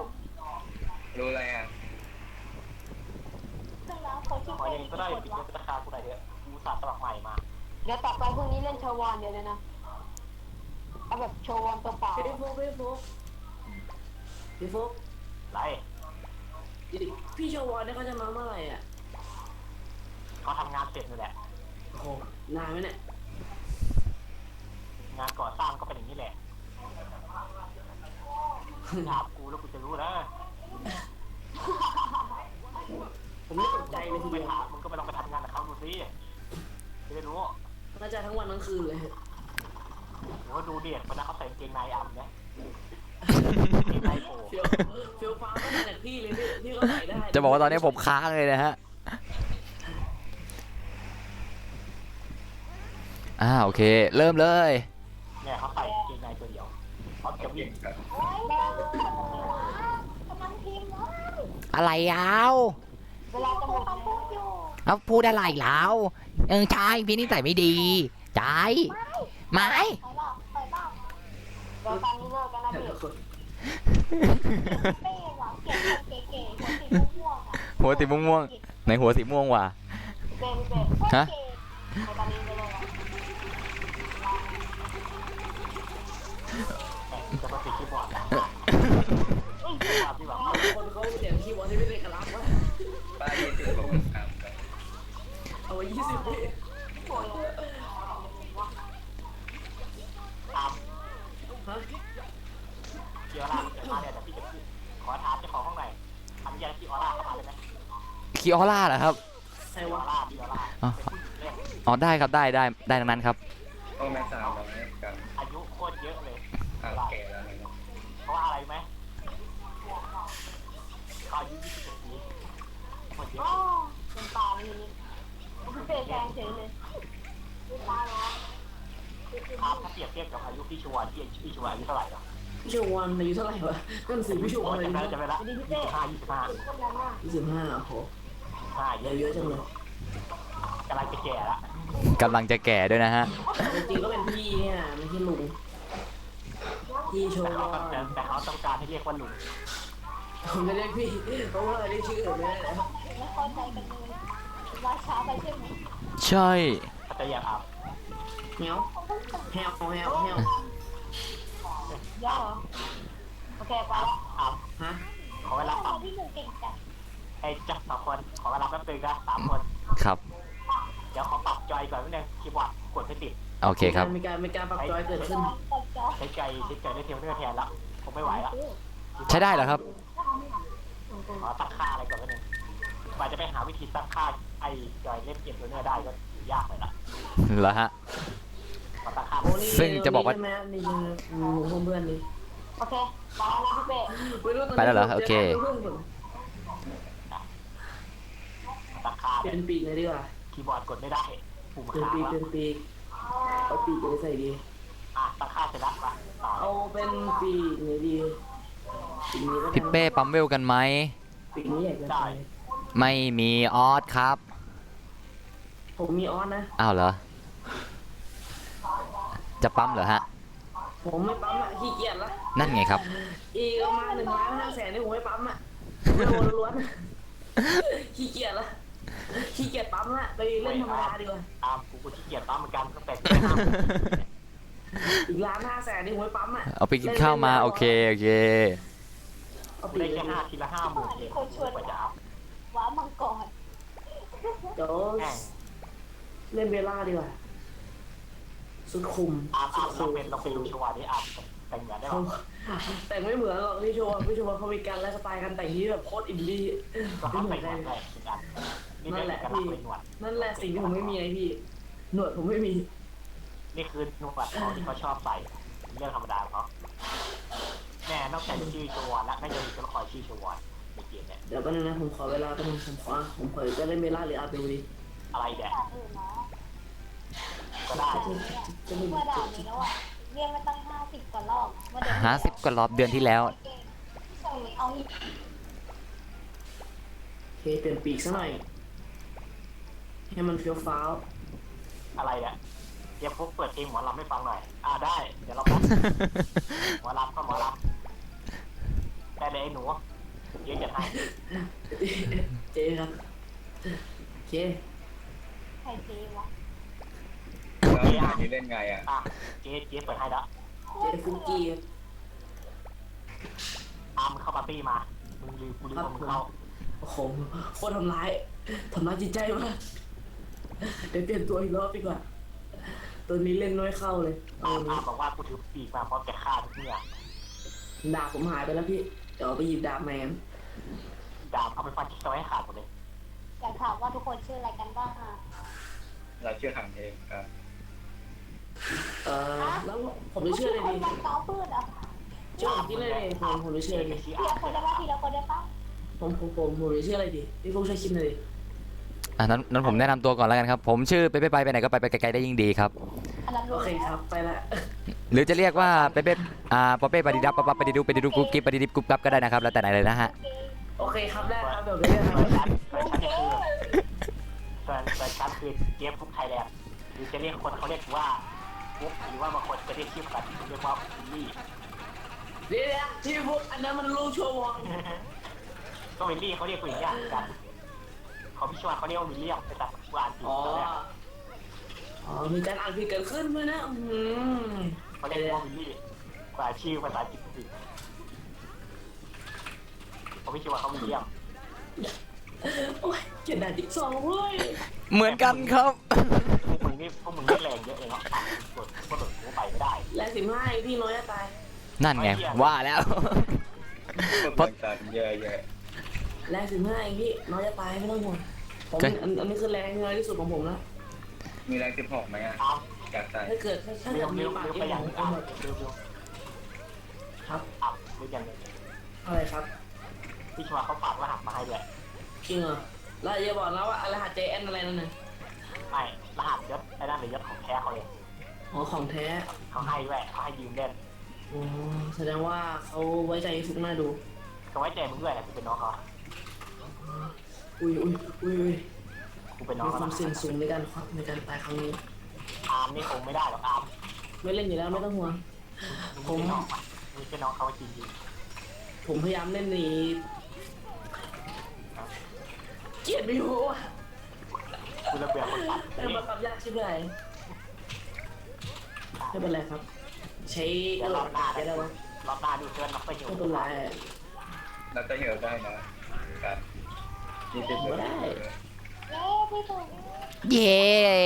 ขี้โม เย้ เก่ง เดินขึ้นไม่ได้ ทำไมเก่งอ่ะโอ้ตายพี่หนึ่งเก่งนะโคตรตัว มันอยู่ครับ เอ้เย่เป็นยิงจ่าดีไหมล่ะ อาร์ม ฮะ อาร์มจะเอาสองคนที่มานะ ใครวะ คนที่ ไอ้ก้าวไปซันมา ถ้าหากว่าเจอคนที่ชื่อเขียนไว้นั่นนะ ว่า เดี๋ยวไม่เทียบเดี๋ยวไม่เทียบจริงอย่าเชิญมันมาเป็นอาหาร ทำไมล่ะ แม่งเก่งเกิน เออ เดี๋ยวเชิญมันมาเป็นอาหารใครก็ตามใครที่มีมันเป็นเพื่อนอะเป็นมา ผมนี่รีบเปลี่ยนตัวเลยทีเดียว พี่ไม่คิดแล้วพี่ก็ไม่ค่อยจะคุยกับมันเลยแม่งเก่งเกิน มาใช้เวลาถือดาบเหมือนเดิม ถ้าพี่พามันมาเป็นเรื่องเลยรู้เปล่าว่าจะเกิดอะไรขึ้นบ้างอะ เกิดอะไรขึ้นนะ ไปดูรายชื่อคนในแคนมาดูว่ามันมียศไหนบ้างอยู่ในแคนมันไปดูเอา โอ้โหน่าจะโหดน่าดู ขอด้านข้าม ไป ร ดู ถ เอายศไหนบ้าง ขอเองไป ระดับไหนระดับดูเอาระดับ ข้าเกลียดข้ามรั้วที่สุดในโลก ได้น้อย เพราะว่าจำได้ว่าตอนแรกข้านั้นเล่นได้โคตรคล่องแล้วก็ไปเล่นด่านกิ้งก่าประมาณ2 สัปดาห์ แล้วข้าก็เกิดความกากขึ้นมาทันตาเห็น หนูแยกเสียงใครไม่ออกเลยจริง เลยครับ คุณอาร์มบอกว่าคุณจะฆ่าให้หมดตัวด่าด้วย ๆอะไรวะ คุณอาร์มบอกคุณจะฆ่าให้หมดเลย อุ้ยมันเป็นยากจังวะ ไออาร์มปัดอีกแล้ว นั่นไม่ใช่ผมนะ แล้วพวกมึงเยอะจังวะ แค่15เองน้อยจะตายพี่ โอ้เสียงห้าเอง นั่นไง น้อยจะตาย แรง น้อยจะตาย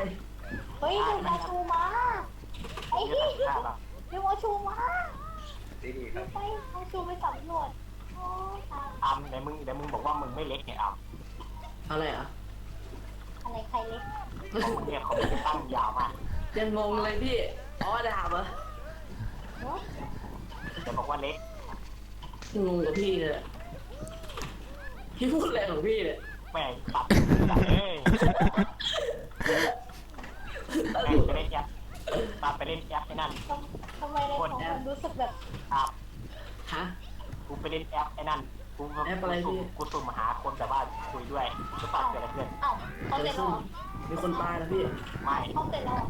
อ ไม่เพราะ ผมต้องที่3พี่โบ ว่าอะไรไม่อาร์ม อุ้ยโบที่3อุ้ย คือกูไปเล่นแอป ดีครับ เกิดอะไรขึ้นรู้ไหม เกิดอะไรขึ้นครับ อะไรฮะ ฝรั่งแม่งโชว์ของไอ้ตับแอ อ๋ ป อ ไม่นั่นแหละ จำได้แล้วพี่พูดเคยเล่าให้ฟังอยู่ ก็มาโชว์ของแม่งไม่ใส่เสื้อผ้าอะไรเลย ตื่นตื่น กูเลยบอกว่าโอ้ยเหี้ยโอ้ยเฮ้ยตัดโชว์เลย จะเรียกว่าโดนดีหรือรู้ไม่ ทันไหมครับ ทันครับผมเนาะ ทันเนาะ ใครแม่งทวงตังค์วะ20 บาท ทันอะไรครับ อ๋อ มีคนถามว่ามาทันไหมฮะ อ๋อ เอ้าให้พี่ซีโร่ออนอ่ะ อ๋อ ตาม อ๋อ ว่าไม่มากูอยากจบ เอ้าหนึ่งการเวลาก็ แล้วแต่พี่เลยพี่แล้วแต่พี่เลยพี่ทำอะไรพี่ทำไปเลยทันบอกงี้ไม่ใช่ ของแท้ล่ะ เอาเฮียบีมาแล้ว ผมไม่รู้เนี่ยผมจะใส่ชุดอะไรดีเนี่ย ไม่ต้องใส่ครับ ถอดไปเลยครับ จัดไป ใส่สบ็อกเซอร์มานะ เดี๋ยวมาแอลชูไป เนี่ย โอ้ แม่ง ที ตา อาม รัว คนที่กูไปรู้จักแม่งคนจริงๆนะไอ้สัส เดี๋ยวไปเดิน เพื่อนเพื่อนชิแนลกูแหละแม่งค ต้อน ง จริง ทำไว้ต้องทำไว้เพื่อชีวิตแล้วเพื่อชีวิตที่ดีขึ้น พี่ก็เลยแบบว่าอยากให้อาร์มไปแจกให้หน่อยได้ไหมอาร์ม หยุดเลย พอจะได้แจก พี่หยุดเอาผมไปโพคันหน่อยนี่ ไอ้ อาร์มเล่นเก่ง อยากเป็นหัวข้ออ่ะ เล่นด้วยได้ไหมครับ ได้ครับถ้าห้องไม่เต็ม ตามก็มึงเล่นเก่งนี่กันมึงก็ต้องช่วยกูหน่อยพวกนี้มัน เล่นได้นะถ้าห้องไม่เต็มเนาะ อยากเป็นหัวห้องอ่ะ อ๋อพี่แม็กยังไม่มานะพี่แม็กยังไม่มา นี่ ได้ขอถามหน่อยดิ มาใส่นี้เลย ขอถาม3 คนหน่อย ตอนนี้มีมากกว่า3คนแล้วครับ พี่ฟุกครับ ถาม พี่ หน่ ฟุ อก ย เป็ ได้ น ไหม หัว ครับได้ครับได้ ช่วยแข่งคนนี้ให้หน่อยได้ไหมคนเนี้ยเขาแกร่งเกินไปอะ ใครครับพี่โช แพ้ วอน เขา พี่โชวอ แค่ น นั้นแหละแข่งให้แทนกูหน่อยกูแพ้เขาตลอดกูพาคนนี้เก่งไปแม่งก็ยังแพ้เขาบอกว่าถ้าชนะได้กูให้ไปเลยของเอาเปล่า อ้าวบีเคลียร์ ฮะ ฮะอะไรอีกอ่ะ ฮะอะไรนะเอาเหรอหนูไม่รู้หนูอยู่กับ อะไรเนี่ย ชนะเขาได้เขาให้ของ เฮ้ย ฮะ เฮ้ย ที่แข่งชนะเขา ฮะฮะ เฮ้ย ฮะฮะ อย่าพูดอะไรนะ นี่ก็เบอร์เลย เบอร์ละเริ่มเบอร์ พี่ก็เลยบอกว่าให้อาร์มไปช่วยแข่งให้หน่อย เอาจริง ชนะพวกเขา เอาจริงดิพี่ มีแต่คนยกสูงๆเนี่ยใครชนะยังไงอ่ะ โอ้โหถ้าเกิดเขายกสูงๆแล้วผมยกอะไรล่ะ ผมยกต่ำกว่าพี่เลย ไม่เก็บไปยศนะ ยัดสูงๆเติมเงินทำอาชีพอะไรฝีมือ ผ ราย ม กาย ร กต่ำกว่าพี่แล้วผมไม่เคยเติมเงินด้วย พี่ดานบ้ากูเกลียดมาก เอาดิพี่ ผมยกต่ำกว่าพี่แถมผมไม่เคยเติมเงินด้วย มึงดูพี่ชิวะเขาหน่อยดิ สายฟรีอย่างเทป พี่พี่โชวอนเขาพี่โชวอนเขาเติมไม่ได้เลย เขาไอ้นั่นอ่ะเขาเล่นมาตั้ง12 ปีน่ะเกียร์เทลเนอร์อ่ะชื่อแข่งเขาหน่อย เดี๋ยวเขาบอกว่าเดี๋ยวแม่เปิดมา10 ปีอีก2 ปีนี่คือเล่นเลยพี่ ก็เนี่ยไปเล่นเติมนอกไงจำไม่ได้หรอ อ๋อประเทศนอกก็มีอยู่บางตอนหนึ่งนะที่เขาไปเล่นเติมนอกไปแอบปลอมๆไปเลย อ๋อปอมแล้วก็ไปเล่นแล้วก่อนที่เซิร์ฟไทยจะมาเขาต้องไปเล่น โอ้ยผมนี่เจ็บตัวเลยทีเดียวนะครับ พี่ชวนี่ใครอ่ะ ตำนานนะตำนานไม่เดียว ตำนานเขาเล่นมานานแล้วอายุเขาเนี่ย ใคร อย่าง วะ เงี้ยจนลือคนลือกันเยอะว่าผู้เล่นนี้ไม่ค่อยปรากฏตัวให้เห็น ใครวะ ตึงเขาชื่อว่าโจวอนชื่ออย่างเงี้ยแล้วเขาก็มีตัวละครคู่ใจเขาบอก โชวอน เป็นตัวละครเชวานในเกมเลยเนี่ยตัวละคร ใคร คู่ใจ ไม่ เขา เรา นอกจากชื่อเชวานแล้วตัวละครเนี่ยคู่ใจโอ้โห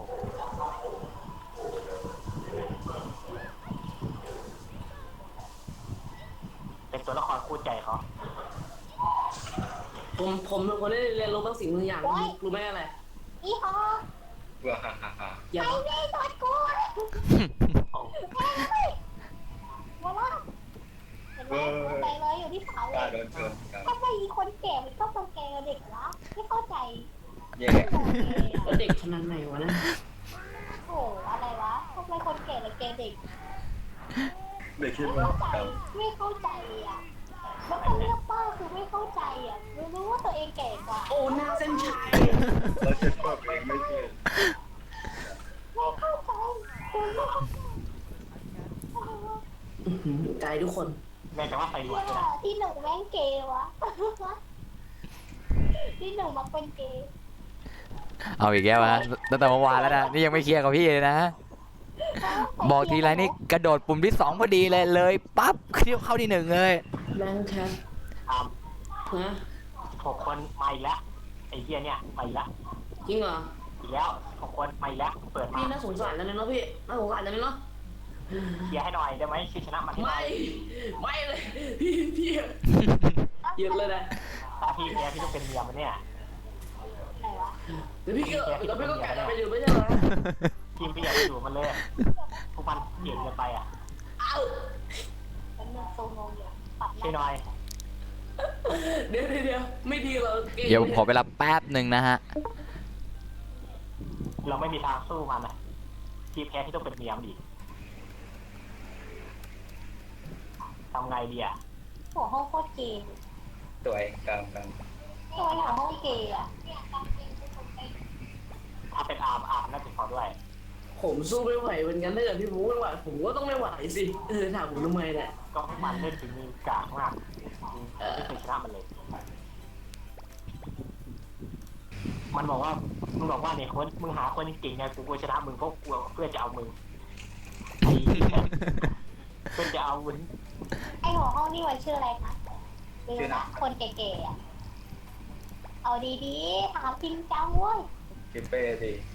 เหมือน ทำไมเป้มีสองเป้หนึ่งเป้สอง ไม่พี่นี่ปอเป้ปฏิดับปั๊บปั๊บปฏิดุบปฏิดุบกุ๊บกิ๊บปฏิดิบกุ๊บกับครับ มัน เอา เรี ไป ยก เลย คนเก๋ เดี๋ยวนะครับไม่ช้าเลยครับไม่ช้าเดี๋ยวดูชื่อใหม่นะ อีกรอบเหรอครับ โอเคครับ ผมชื่อปอเป้ปฏิดับปั๊บปั๊บปฏิดุบปฏิดุบกุ๊บกิ๊บปฏิดิบกุ๊บกับครับผม อ๋อโอเคครับ ทำไมมันไม่เหมือนเดิม อะไรไม่เหมือนเดิม แป๊บหนึ่งรหัสผ่านอะไรวะ รหัสผ่านอะไรวะ 111เหมือนเดิม 1สรุป1กี่ตัวโอเคครับเชิญก็จบแล้วเนี่ย ผมไม่ตกใจเลย เชิญผมก็สิ้นเรื่องแล้วฮะ เอ๊ะเห็นคนข้างหลังนะใส่ชุดแต่งงานทั้งตัว ชื่อสี ใส่ชุดแต่งงานทั้งสองคนนะอยู่ข้างหลังนะ ฮัลโหลครับฮัลโหลฮัลโหล เร็วครับ วันลิ้นพันแล้ว ครับฮัลโหลฮัลโหล ฮัลโหลครับฮัลโหลพะโล้ครับพะโล้ครับ ฮัลโหลครับ พะโล้ครับ ฮัลโหลครับ ผัดไข่ครับ ไป ต้มยำ ข้าวผัดครับ เล่นอะไรกันครับเนี่ย หิว เล่นเกมครับ ครับดีครับ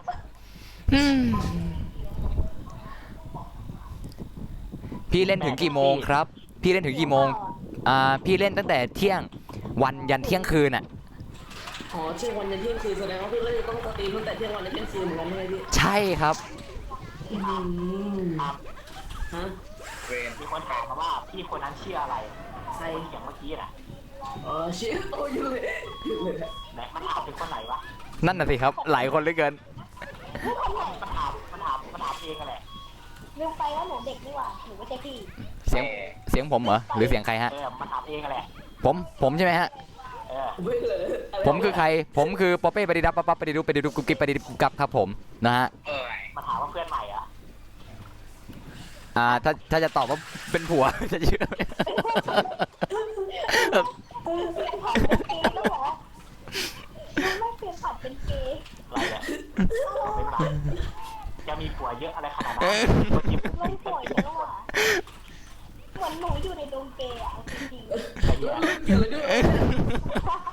ไม่รู้สาวรัว มันบอกมาแล้วดิมันบอกมาแล้วดิ ว่า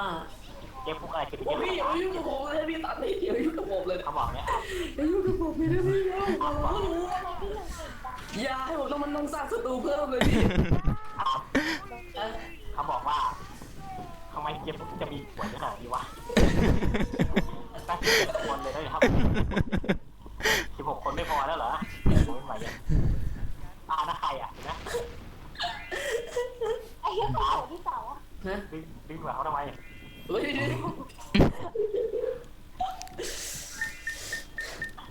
ในทอล์กโคตรดงเกงอ่ะ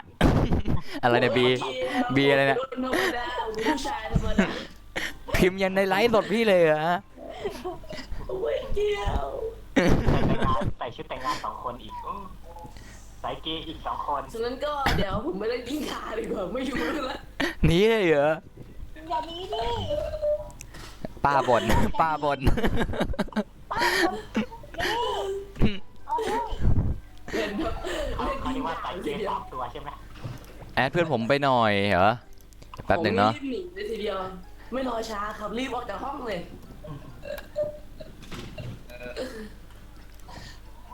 แอดเพื่อนไปแล้วนะครับเนาะ มาครับเล่นกินกากันดีกว่า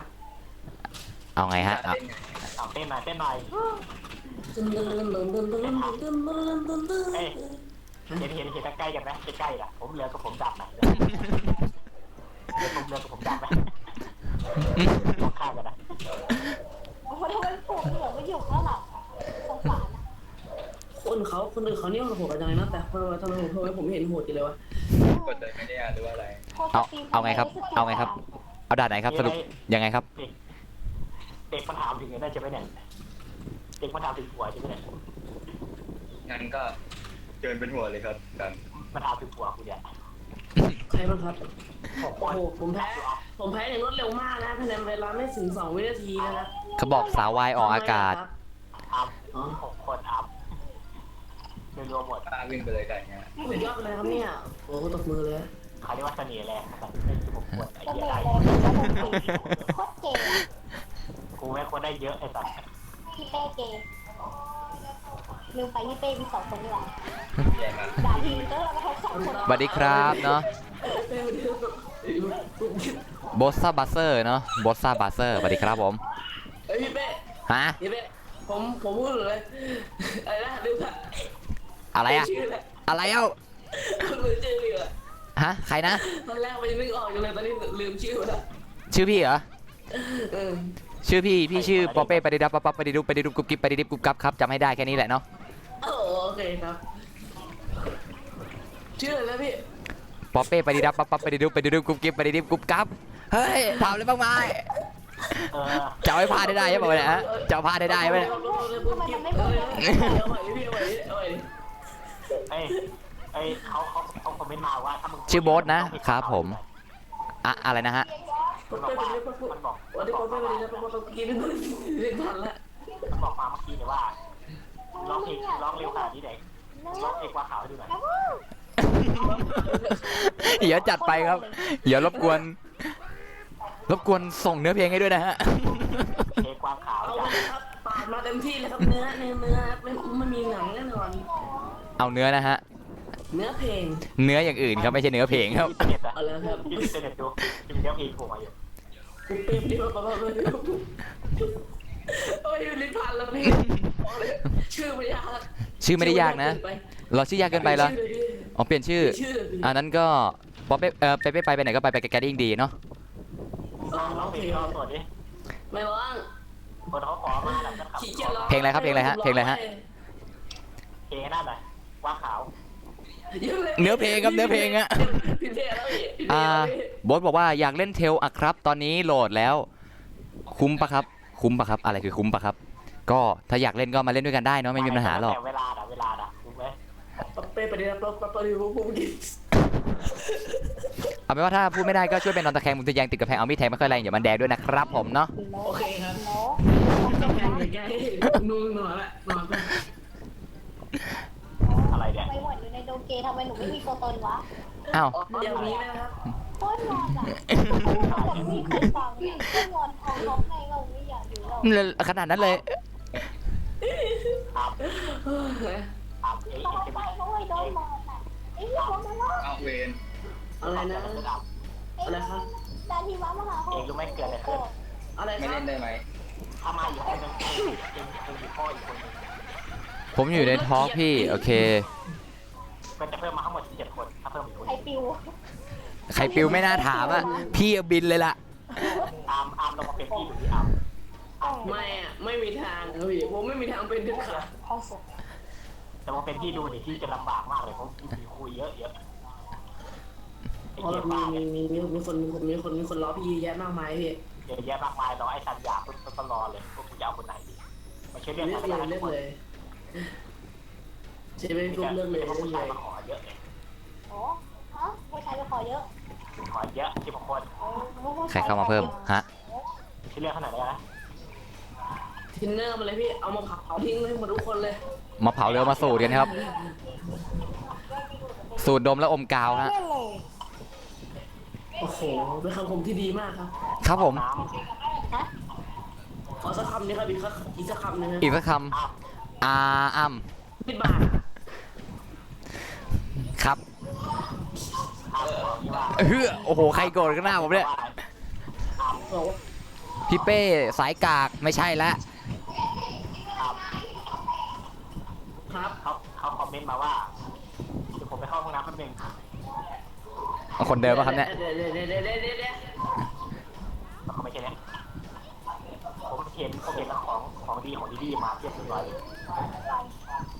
จะทำแบบว่าอยากเข้าห้องน้ำกัน เดี๋ยว ขอมิโฮะ ไม่ได้ทำแล้ว มิโฮะไม่มีจ้ามีจ้าแต่ไม่ให้จ้า มีคนถามมาว่า ข้าต้องการตังค์100,000ข้าจะทำยังไงดีเล่นจริงจัง โอ้ติดวัด กู้ครับ กู้เงินครับ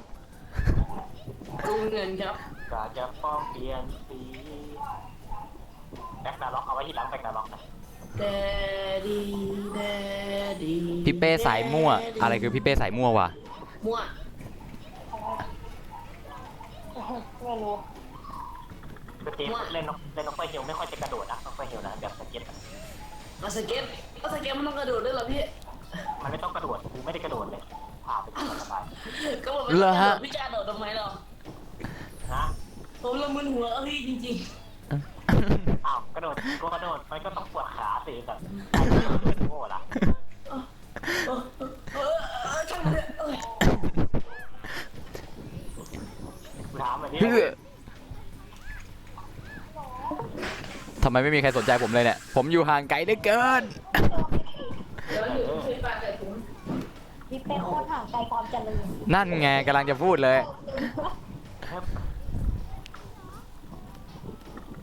อะไรเนี่ย หน้านี้มันยาวขี้เกียจ ก็รอก่อน ติด ใครทักกาเดน่ามาไม่รู้นะ รอจุกกู้หนึ่งนะฮะ รอจุกกู้หนึ่ง โหเป็นคำที่ดีมาก เฮ้ย มาเลย เดี๋ยวอันหนึ่งเมื่อกี้ผมอ่านนั่นแหละแชทผมเมื่อกี้อ่านแชทไอ้ตรงของในเทเลเนอร์ใช่ไหมรู้ไหมมันเขียนว่าอะไร ว่าอะไรเอ่ย มันเขียนว่าอะไร อ้าว ได้ยินก็ได้ครับไม่ได้ยินก็ดี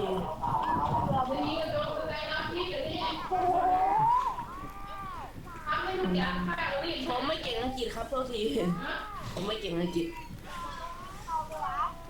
มันจะรู้กับเขาไหมวะ เจ๊ร้องไห้กลับบ้านไปดูแลบ้านเลยเห็นไหม ฮัลโหลฮัลโหล จริงเหรอ แกะกระดาษ ต้องทิ้งเลยเหรอ ฮัลโหลครับฮัลโหล ไม่โหดร้ายไปไหนต้องทิ้ง ฮัลโหลครับเก่งเลย ฮัลโหลครับ ฮัลโหลครับ โหโดน ฮัลโหลครับนี่ใครครับ เย็บเข้ามาสิ โดนเกลียดชนตายรวดเร็ว ได้ไง แหมถามเหรอมีลูก รู้แล้วครับ รู้แล้วครับว่าอยู่ในครับรู้แล้วครับ รู้แล้วครับ แต่มันของกายวะโคตรเกย์อะ เนื้อ โคตรเกย์อะทำไมเกย์จัง 200เขาเลิก โคตรเกย์ ไม่ อะ เดี๋ยวมาหนึ่งมันจะตามเข้ามาห้องนี้ครับมาแล้วหนึ่งเดี๋ยวพวกเองเล่นกันไปก่อนแล้วเดี๋ยวมันจะตามมา ครับผม แม่งคิดผมคนนี้แม่งต้องการผมมากถ้าจะให้แต่งงานก็ยากหน่อยเนาะให้กูลำมันเลียให้กูลำบากเลยแม่แต่งงานกับผมแล้วมีลูกด้วยกันไอ้สัตว์ ดีจ้า สวัสดีครับ โทบีทีอาร์อ้าวหยุดสตรีมแล้วเหรอฮะ เห็นตอนแรกบอกว่ายังไม่รู้เลยว่าจะหยุดตอนไหนครับ สวัสดีครับ เนาะ ไปอยู่ห้องน้ำเลย พอตอนแรกผมก็เข้าไปดูสตรีมคุณเหมือนกัน เย้นะฮะ ตาม ดับหายและตายจากครับ ขอไว้อะไรครับผม ตามหรือเปล่ามันเอาอะไรมาให้มันซื้อชิ้นนักเรียนมาฝากไปต่อ อามไม่อยู่แล้วครับ อามจากเราไปแล้วครับ ตามเข้าไปห้องน้ำแล้วขอเวลาสักครู่หนึ่งรู้เปล่าว่าเกิดอะไรขึ้นมันส่งชิ้นนักเรียนมาให้ ครับ ถามเลย แล้วฮะ แล้วมันจะส่งมาทำไมกูมีตั้งใหญ่อันแล้วตัดเลย ส่งชุดซ้ำมาให้เลยใช่ไหมฮะ ส่งมาทั้งเซตเลยทั้งสอง อื้อ อันเล หื ย อ ทำไมบางคนใหญ่จังวะ นั่นตี คุยไซส์กับพ่อ หน่อแน่ จ้า อะไรวะ เอ๊ะ ทำไมต้องปั่นพี่ผีวะไม่เข้าใจทำไมต้องปั่นหนูไม่เข้าใจ ไม่ได้บ่นเลยนะ ฮะ ใครบ่นไม่มีใครบ่นเลย เหรอ หูฝาดปะเราเนี่ยฮะ อายุเริ่มมากแล้วเราเนี่ยฮะ หูฝาดปะเราเนี่ย ทำไมพี่ต้องด่าตัวเองอ่ะผมไม่เข้าใจผมไม่เข้าใจพี่ไม่เข้าใจคำพูดทำไมพี่ต้องด่าตัวเอง ขอเบอร์โทรศัพท์หน่อย เบอร์ผมละฮะ ถามเบอร์โทรศัพท์ดีแหละอะไร เป็นรองเท้าไหมครับกัน ทำไมไม่ไปด้วย เฮ้อโอ้โห ง่วงแบบโง่ๆโอ้โห แก่แล้วขา อ้าว ไม่ อ้าวอ้าวครับ ครับ ครับ ไม่หลวมอะไรครับไม่หลวม ต้องบ่นว่าหนูแก่หนู รู้ว่าคนในคอมมันก็เก่งกว่าหนูตั้ง พี่ครับรหัสอะไรครับ13 ตัวครับผมเนาะ ไม่เข้าใจ ทำไมผมเข้าไม่ได้วะ อะไรเอ่ยอะไรเข้าไม่ได้ เพราะว่านมเกิดอะ เริ่มเกมแล้วเหรอ เริ่มไปแล้ว โอเค ใคร ทำใจ ไม่เก่งวะไม่เหนือ ไอ้ยก แป๊บหนึ่งเมื่อกี้ติดบั๊กล่วงไปข้างล่างเลยอะ โอ้ยเฮียวีอย่าเก้ใส่หนูทำยังไงเลยโอ้ยบาเรียการตีทำไมทุกคนหัวเราะ อันนี้ได้เปิดไอเทมไว้เปล่าหรือเปล่าเนาะ ไอ้ฟูเต้มีเกมเลย เดี๋ยวรอบหน้าเปิดไอเทมดีกว่า มึง เอา ต้องงงเลยอะไม่พอจะไปโห เดี๋ยวเห็นพี่อาร์ตป่ะพี่อาร์ตขายของเที่ยวทุกวันเห็นพี่อาร์ตป่ะ ขอชนใครหน่อยได้ไหมจะได้เกมแล้ว เก่งเอา ชน ง่าย แบ ๆ บ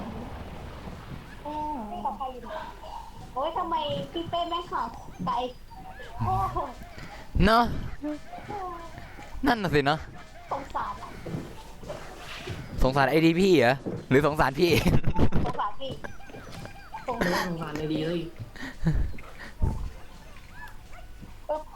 หรือที่สุดละ แล้วก็เล่นแล้วกัน ถามว่าอะไรไม่มี เขาถามเนี่ยมันเราจะเล่นเจอตอนกี่โมง ไม่มีใครเขียนเลยนะ ฮะฮะ เขาถามว่าเล่นเองตอนกี่โมง เอลซอส ก็ผมก็คงต้องสักพักหนึ่งอะฮะเพราะว่าเดี๋ยวต้องโหลดเกมด้วย เหรอ ครับ ก็น่าจะ ถมลูกเชน อาจจะเย็นๆเดี๋ยวผมขอเอายังไงดีน่าอาจจะเป็นพรุ่งนี้ ถ้าเล่นเอลซอสนะฮะเพราะว่าโหลดวันนี้แล้วกัน คือครับเกมที่สาม ไปละไปเที่ยวละโอเคครับโชคดีครับผมโชคดีครับ โชคร้ายนะครับ เอาดิกูให้ยืมรหัสเลยอ่ะ เฮ้อโอ้ยขอแห้ง ยังไม่ยืมมายืมรหัสเลยอ่ะ หลุดออกจากเทลอีกแล้ว มันบอกว่าแม่งมันบอกว่าจะเก็บเงินให้แล้ว ใคร คุณต้อง พี่ ยอมแล้วคุณต้องยอมเป็นเมียผม ฮัลโหลฮัลโหล น่ากลัวพี่ บอกไง ฮัลโหลครับฮัลโหล เก็บยศให้หรือยศสุดท้ายต้องเป็นเมีย พี่ครูครับผมคิดว่าค่าน้ำมันก็จะดีนะ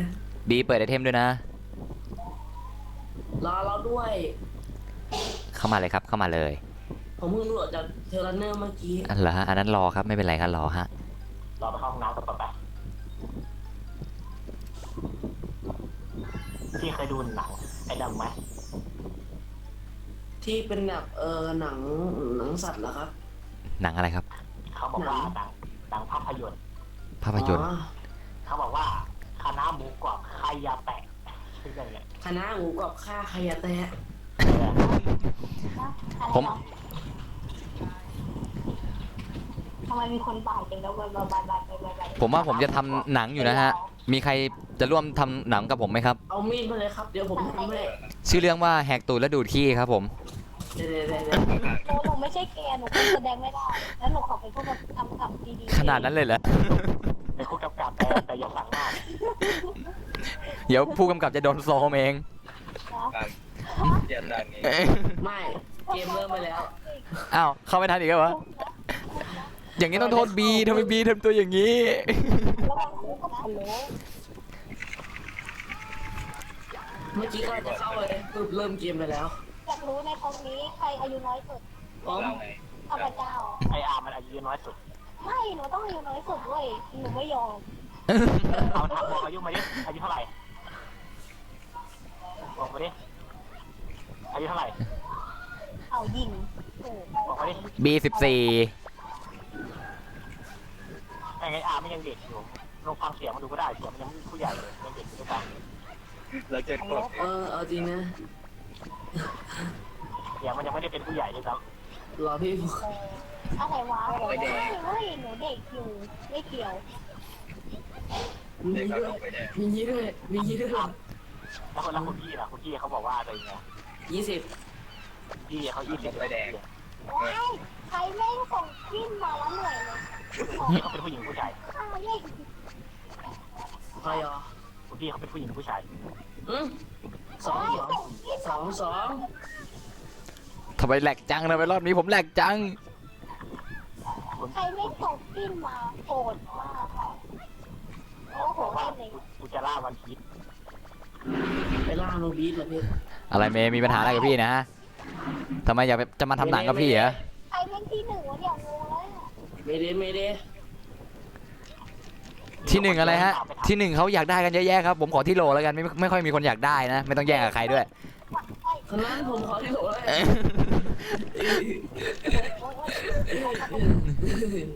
แถมได้การดีเลย เจ็บ แตกหนึ่งครับแตกหนึ่งครับระวังครับแขนเข้าซ้ายครับแขนเข้าซ้ายครับระวังครับ โห อะไรเนี่ย เอาไม่ใช่เหรอฮะ ทำไมเจ็บพวกมีหัวเยอะจังวะเยอะกว่าผู้หญิงทำไมถือว่าเจ็บใจตายดีวะ เกิดกระเจอว่าเกิดเต็มเลย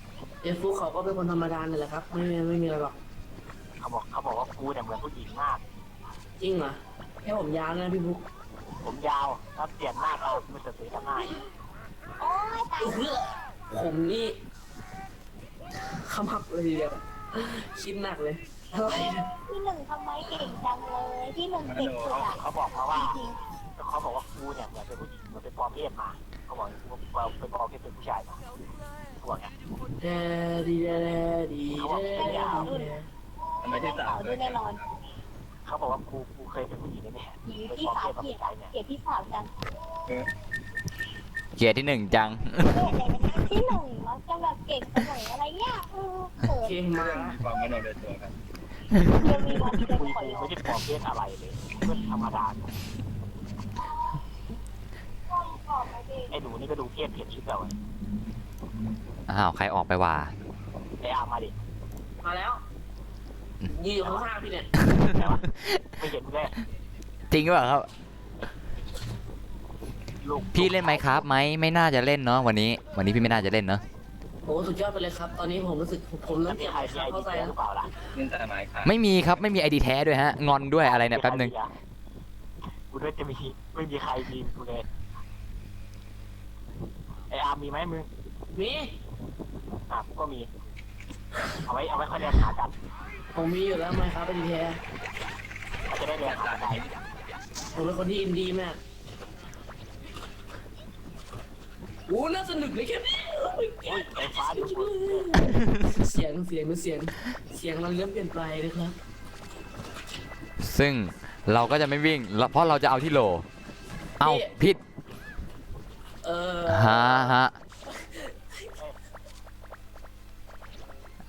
ฮะฮัลโหลฮะอะไรฮะ ไอพี่ดูเด็กเครียดเลย เอาชื่อมาอีกรอบหนึ่งครับ เอ้ยทั้งสองคน อะไรครับ นี่หน่อย ดูอะไรฮะ ชื่อครับชื่อ บอกว่า เขาชื่อหน่อยครับ บอกว่า พวกเขาเนี่ยทำไมมาปัดเด็กวะเขาสั่งไม่ได้ปัดใครทำร้ายเขาทำไม เวร บทลงโทษครับบทลงโทษเร็วแหละ เขาให้ทำอะไรให้เขาบอก อ้าวผม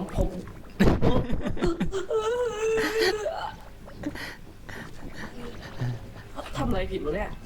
ฮะเราทำอะไรผิดฮะเกมด้วยทำอะไรผิด ไม่รู้ครับหน้าที่ผมคือก่อกวน ข้าทำอะไรผิดบอกข้าได้นะ ในห้องน้ำเนี่ย หยุดเลย เยอะเลย กูบ่นมาดีกว่า ไม่ ไอ้อาร์บอ พี่ ก โล ว่า เป็นเกย์พี่โลเป็นเกย์ ที่สามโคตรเกย์ครับครับ ที่หนึ่งโคตรเกย์หนักกว่าเดิม ถามดิเอาแต่ละคนในห้องเนี้ยไม่เกมหมดที่แหละ ไม่ได้จะผมไม่อยากผมไม่รู้ด้วย เหมารวมเกย์หมดเลย แต่กูก็มีชายเยอะ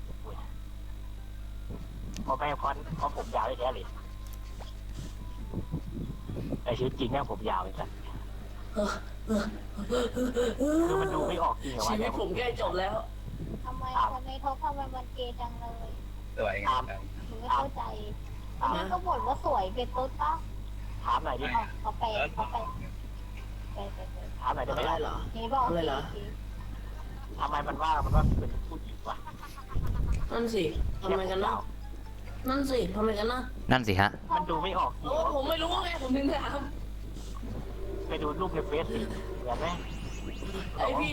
ลูกเฟซพี่มันเป็นชีโฮไม่ใช่เหรอ ไม่ใช่ ซีโฮที่พี่เออ ไอ้นั่นมันเป็นรักรูปไอ้สัตว์ อ๋อ อยากเล่นหนักบอสอะอยากราชาโลกอะไรเงี้ยผมเกลียดราชาโลก บอกปัญญาสมองหน่อยช่วยๆกันบอกไง ไม่บอกไง เอากิ้งก่าเถอะ หมดที่ กิ้ง สุด ก่าเถอะ ปัญญา อาจจะเหลือกิ้งก่า พี่บอกก็ได้ พี่บอกมั่วนะเอาป่ะพี่บอกก็ได้ โคตรเก่งมากพี่ฟองเลยอะ เอ้ามี3ช่องไงบอกผิดแม่ง2ช่องเลยเหลืออีกช่องหนึ่งให้เดินเข้าเอง โอ้โหนั่นดิเกือบ ชั่วร้ายมากพี่ทำไมพี่ช่างชั่วร้ายอย่างนี้ พี่เป็นเกย์ไม่พออย่ามองใจผู้หญิงอะไม่รู้ว่าผมวนเข้าเกย์อย่างเดียวอะ แกจะทำเองก็ได้อย่าเพิ่มมาอีกสัก2 คน 3 คนอีกนะ6 คนพอแล้ว เว้นเด้งหัวใครวะ เดี๋ยวเขาว่าแม่งเป็นคนหญิงที่สวยที่สุดไอ้สัตว์ไอ้เหี้ย เอาไอเทมไม่โหลด ผมยังไม่ได้บอกเลยว่าผมอายุเท่าไหร่เนี่ย ผมอายุ12 จริง เราก็บอกป .6 เปล่า 12 แต่ว่าผมอยู่ม .1 เพราะว่ามันยังไม่ถึงวันเกิดมัน ไม่ผมถึงมันถึงวันเกิดผมแล้วก็ผมอายุ12นี่ไง 12ที่อะไรไม่ตรงกันมึงเรียนเก่งขนาดเดี๋ยวละ ผมเกิดต้นปีพี่ มึงเรียนเก่งขนาดเดี๋ยว ไม่เล่นเก่งอะไรเลย โอ้โหมึงปล่อยของมาใส่กูเยอะขนาดนี้ข้าวเรือ ฆ่าเลยใช่ไหมครับ โอ้ยน้อง มานี่ เขาบอกว่าเนี่ยสงสารเจ็บมากเลยเจ็บโดนปักคนเดียว มานี่ เขาว่าสงสารถึงมากเลยต้องมาโดนทำร้ายคนเดียว มานี่ ไอ้มันบอกว่าแกรังแกสาวดุนไปเปล่ารู้หรือเปล่าวะ กูมีพี่คนเดียวบอกว่าแล้วก็มีคนเดียวเลย มันบอกว่าแหละอย่าอะไรอย่ารังแกสาวดุนเด็กสาวดุนเขามีเสน่ห์สูง เนี่ย เสน่ห์มันหมาย ผมรังเกียจคำพูดนี้จังเลย มันหมายถึงอะไรหรือเปล่าวะหมายถึงคู่รักคนใหม่หรือเปล่า ใครวะ ก็ยังไม่แน่ใจว่าจะเลือกคนไหน เห็นไหมพี่ฟุกก็รู้อย่างหนึ่งก็คือผมไม่เลือกอยู่แล้ว โอ๊ยไปโอ๊ย ไอ้ปล่อยไฟฟ้ามาเนี่ย เรียนดีมัน ที่โหลครับที่โหลมักชอบทำอะไรแปลกๆครับไม่ต้องกลัวครับ ทำไมมีที่โหลดแล้ว2 คนเลยเนี่ย นั่นสิครับทำไมต้องแย่งที่โหลผมด้วยอ้าวแหลก โคตรแหลกเลยครับ รู้ไหมครับว่าคนที่ถนัดกิ้งก่าเนี่ยเขาชอบทำอะไรกันครับ ไปห้องน้ ไม่ใช่ ทำอะไรครับทำอะไร ช ฮะ นไงครับ ชน เพราะฉะนั้นนะ ครั กา บ รที่ผมจะ ครับ ใช้ลงในนั้นก็ ครับแหลกครับ เป็นเองที่ดีใช่ไหมครับ แหลกครับ โอ้ลื่นมากเลยครับตอนนี้ คือจะบอกว่าแหลกจนเพชรตกหมดเลยครับ ตั้งแต่เก็บมาเนี่ย อ๋อโอ้ยเสียง ต้องเกย์ใส่อะทำไมต้องเกย์ใส่เรา พี่ครับ ไม่เข้าใจ ซับเพิ่มมา9ซับ ไม่ควรจะเป็นอายุ13 ผมพลาดอะไรหรือเปล่าไม่รู้เนาะ พลาดทุกอย่างครับ ไม่เข้าใจทำไมต้องมีคนที่ติดกว่าเรา ำกดซับ โอ้ my god อะไรเอ่ย ไม่เข้าใจ ก็เข้าใจหน่อยได้นะครับ คือเป็นจริงอ่ะผมอายุ12เว้ยไม่จริงผมอายุ13อะไรแต่ผมต้องเป็น12เรื่องใหม่ อ้าวแล้วอะไรเยอะนี่ดี ลดอายุได้ไงวะ ไม่ได้เยอะไม่ลดนี่พูดจริงคือผมเกิด2548ไง อ๋อ ทำไมเก๋กำ เกิดเขา58เกิด อ๋อ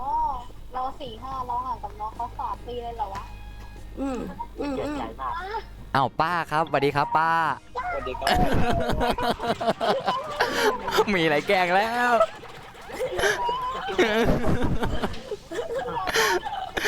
เกลียดพวกดูเกย์ไม่เข้าใจ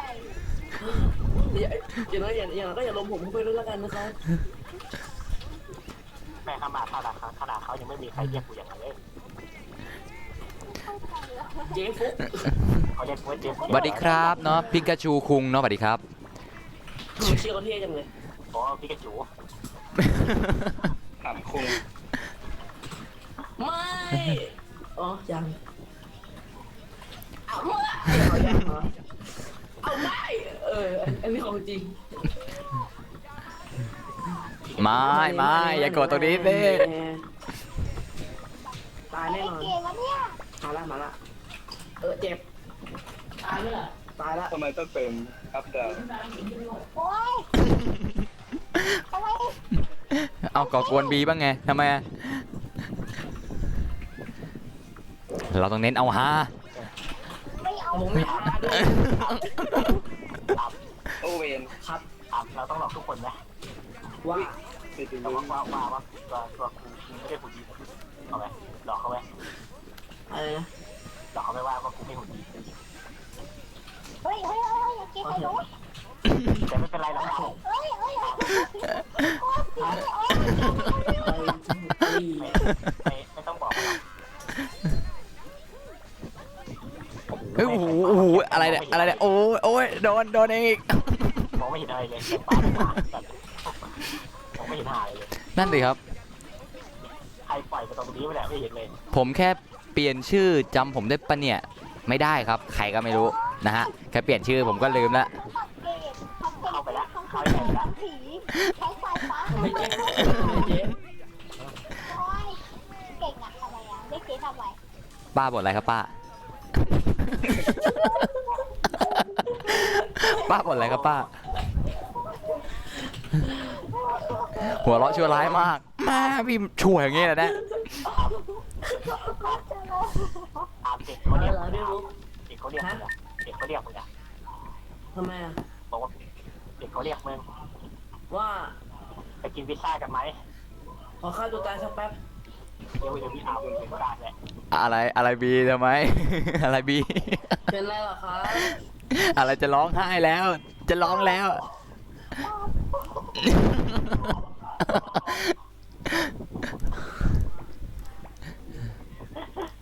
ผมไม่อยากทำเหมือนเดิมอ่ะคือปกติผมเป็นคนดีมากเลยไงตอนนี้ผมขอไม่เป็นคนดีสักวันหนึ่งเลย อะไรวะโอ้ยวะ เราจะปล่อยเขาทำร้ายจิตใจไปต่อไปเนี่ยวันนี้ขอเป็นคนดีสักวันหนึ่งเดิน เฮ้ยหัวห้องแล้ว อะไรแล้ว เฮ้ยหัวห้องเราเป็น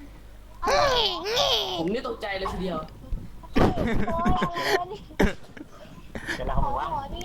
ขอหัวอยากได้หัว อยากได้หัว บอกไว้ทำไมครับ เอาอยากได้หัว เจ้าหวยทำอะไร อยากได้หัว เอาอีโต้มาสับคอพี่อะเดี๋ยวก็ได้หัวไปเองอะ เฮ้ยพี่เต้ฮะ มีขอเยอะขอเยอะ ขอเย ขอเย ใครไหนใครขอเย เยที ยังมีขอเยเราจัดที่นอนน่ะเราจัด เลยก็เลยนะ ขนาดนั้นเลย จริงๆนะ พี่แม็กมายังครับเนาะพี่แม็กทำงานอยู่เดี๋ยวมาน่าจะมาตอนเย็นมั้ง เราอายุน้อยกว่าใครบางคนตั้งเยอะแค่ว่าอายุเยอะกว่าใครบางคนหน่อย ไม่ต้องพูดถึงหรอกพี่ชวยังอายุน้อยเลย แค่20 กว่าเลย โอ้โหแล้วหนูเรียกป้าเรียกเยอะทำไม ไม่เอาป้าอย่าบ่นป้าอย่าบ่นนะ ป้าไม่เอาป้าไม้บ่น เวน เดี๋ยวผมชอบมากเลย ว้ายคนแก่ลูก ไม่เอาป้าไม้บ่น ขนาดพี่ชวเขามีคนเรียกพี่ชวว่าลุงนี่ทำไมยังไม่มีเขายังไม่บ่นอะไร เพื่อโอ้โหใครมากดอะไรตรงนี้เนี่ย ป้าไม่ใช่หนูอ่ะ ไม่เอาป้าไม้บ่น ไม่เข้าใจ เป็นจริงนะ ปกติก็เรียกเขาพี่เลยแต่ผมไม่เคยเรียกเลย ทำไมต้องเรียกเราว่าป้า ไม่เอาสิป้าไม้บ่น ผมจะต้องเรียกไหมพี่ ตามนั้นเลยเรียกป้า ทำไมต้องยัดเยียดให้เป็นป้าวะ ทำไมอ่ะป้าอย่าบ่นมากสิป้า ถามอะไรดิขนาดพี่ชวเขายังไม่บ่นเลย แล้วก็คนนั้นได้เล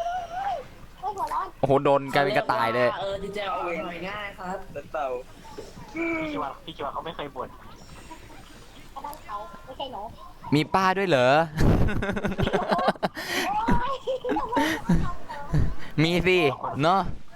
คนได้สติแบบคำพูดเลย อย่า เฮือ อย่าได้คำปลอบใจที่เหมือนคำด่าไหมครับ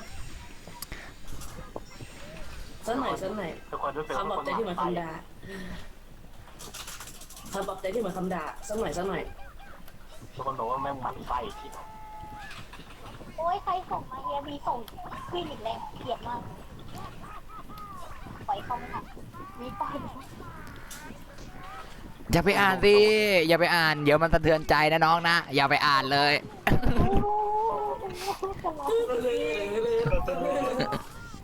ไม่ใช่คอมพิวต์แล้วพี่ เอ้าใครแย่งที่โหลใครบังอัดแย่งที่โหลผม ไอ้พี่ที่โหล ไปแค่นั้นเหรอ ผมที่โหลไว้ผมที่โหลไว้ เป็นตาแล้วเหรอแล้วมึงหนูเป็นเพศหญิงนะมึงไม่เข้าใจหนูเป็นเพศอะไร งั้นพี่ต้องเป็นตาเหรอขนาดนั้นเลย เป็นนักฟ้า เนี่ยนะคือ อ๋อผมแบ็กแอนไว้โอเคครับโอเคอันนั้นจำได้เนาะ ผม ครับ จะถามในงานนะ อ่า อายุเท่าไหร่วะ ฮะ อายุเท่าไหร่นะ ใครนะ ตัว เออ 14จะ15 แก่ก่อน อ้าว พี่อยู่ดีนะ นี่ป้าบีด้วยมีป้าบีด้วยอ่านในแชทเลยอ่านในแชทเลย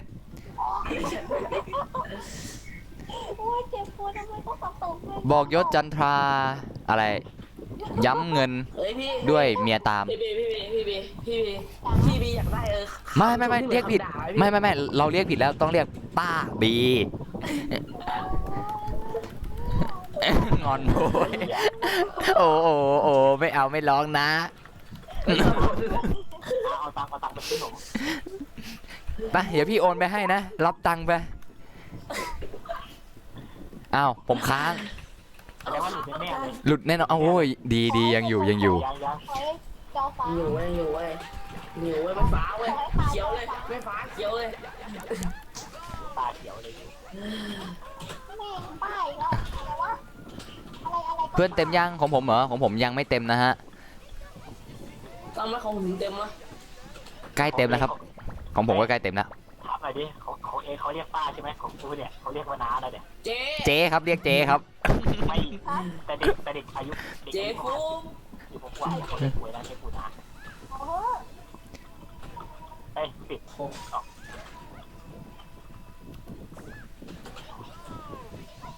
มูล เจ๊ใครป้างงแล้ว ก็ป้าบีไง พี่ครับบอกเลยสิว่าใครเจ๊ใครป้าเลยพี่ เนาะ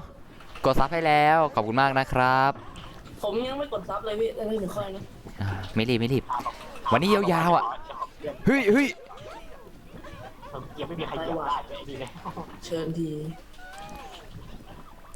วันเนี้ยเอาเป็นว่าไม่โต้รุ่งเราไม่นอนกันเลย ครับเจ้ามาพี่ทำไมดี ไหนวะ เจ้ามา เฮ้ยโอ้โหแรงเยอะกันจัง อยู่ห้องนี้ ไม่ อ้าว มันไม่รู้หรอกว่าอยู่ห้องนี้แต่ว่า มื มัน ด รู้อย่างหนึ่งคือ ผมเล่นกับพี่ฟุกอยู่มันรู้อย่างนี้ เล่นด้วยได้ปะได้ครับถ้าห้องไม่เต็มนะเข้ามาได้ ท่านั้นก็ไปเข้า30 คนเถอะครับเชื่อผม ตอนนี้อย่าเพิ่งเข้า30 คนเลยครับ ตอนนี้น่าจะบินแล้วล่ะฮะ เชื่อผมแล้วจะล่มครับไม่ต้องห่วง ไม่เราต้องบอกว่า ล่ม เชื่อผมครับแล้วจะรุ่ง แต่เป็นรุ่งลิงนะ ล่มสลายครับ รุ่งแต่เป็นรุ่งลิงเฮ้อ ล่มริง เข้าใจใครส่ง จะเลฟจะ6จะ5จะ4จะ3 อย่าว่าจะ3เลยเนี่ยตอนเนี้ยค้างกลางอากาศอะ จะ0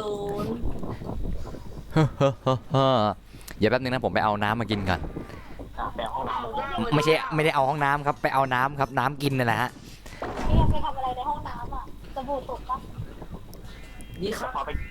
เก็บต้องหันหลังต้องอย่าหันหลังเป็นนะครับถ้าเก็บ ผมอยู่คนเดียวครับไม่เป็นไรครับ ห้ามหันหลังเลยครับเกิด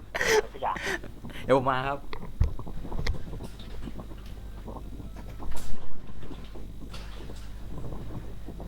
เย็นๆครับใจเย็น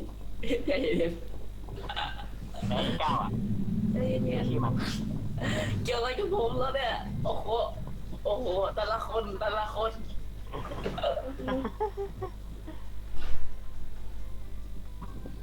บอกว่ากูจะฆ่าจริง แต่ละคน แล้วตัวกูอยู่ไหนวะ มาแล้วฮะ เพิ่งเสร็จใช่ไหม พี่ไม่ได้ไวขนาดนั้นหรอกน้อง เสียงนี่เป็นแบบ เม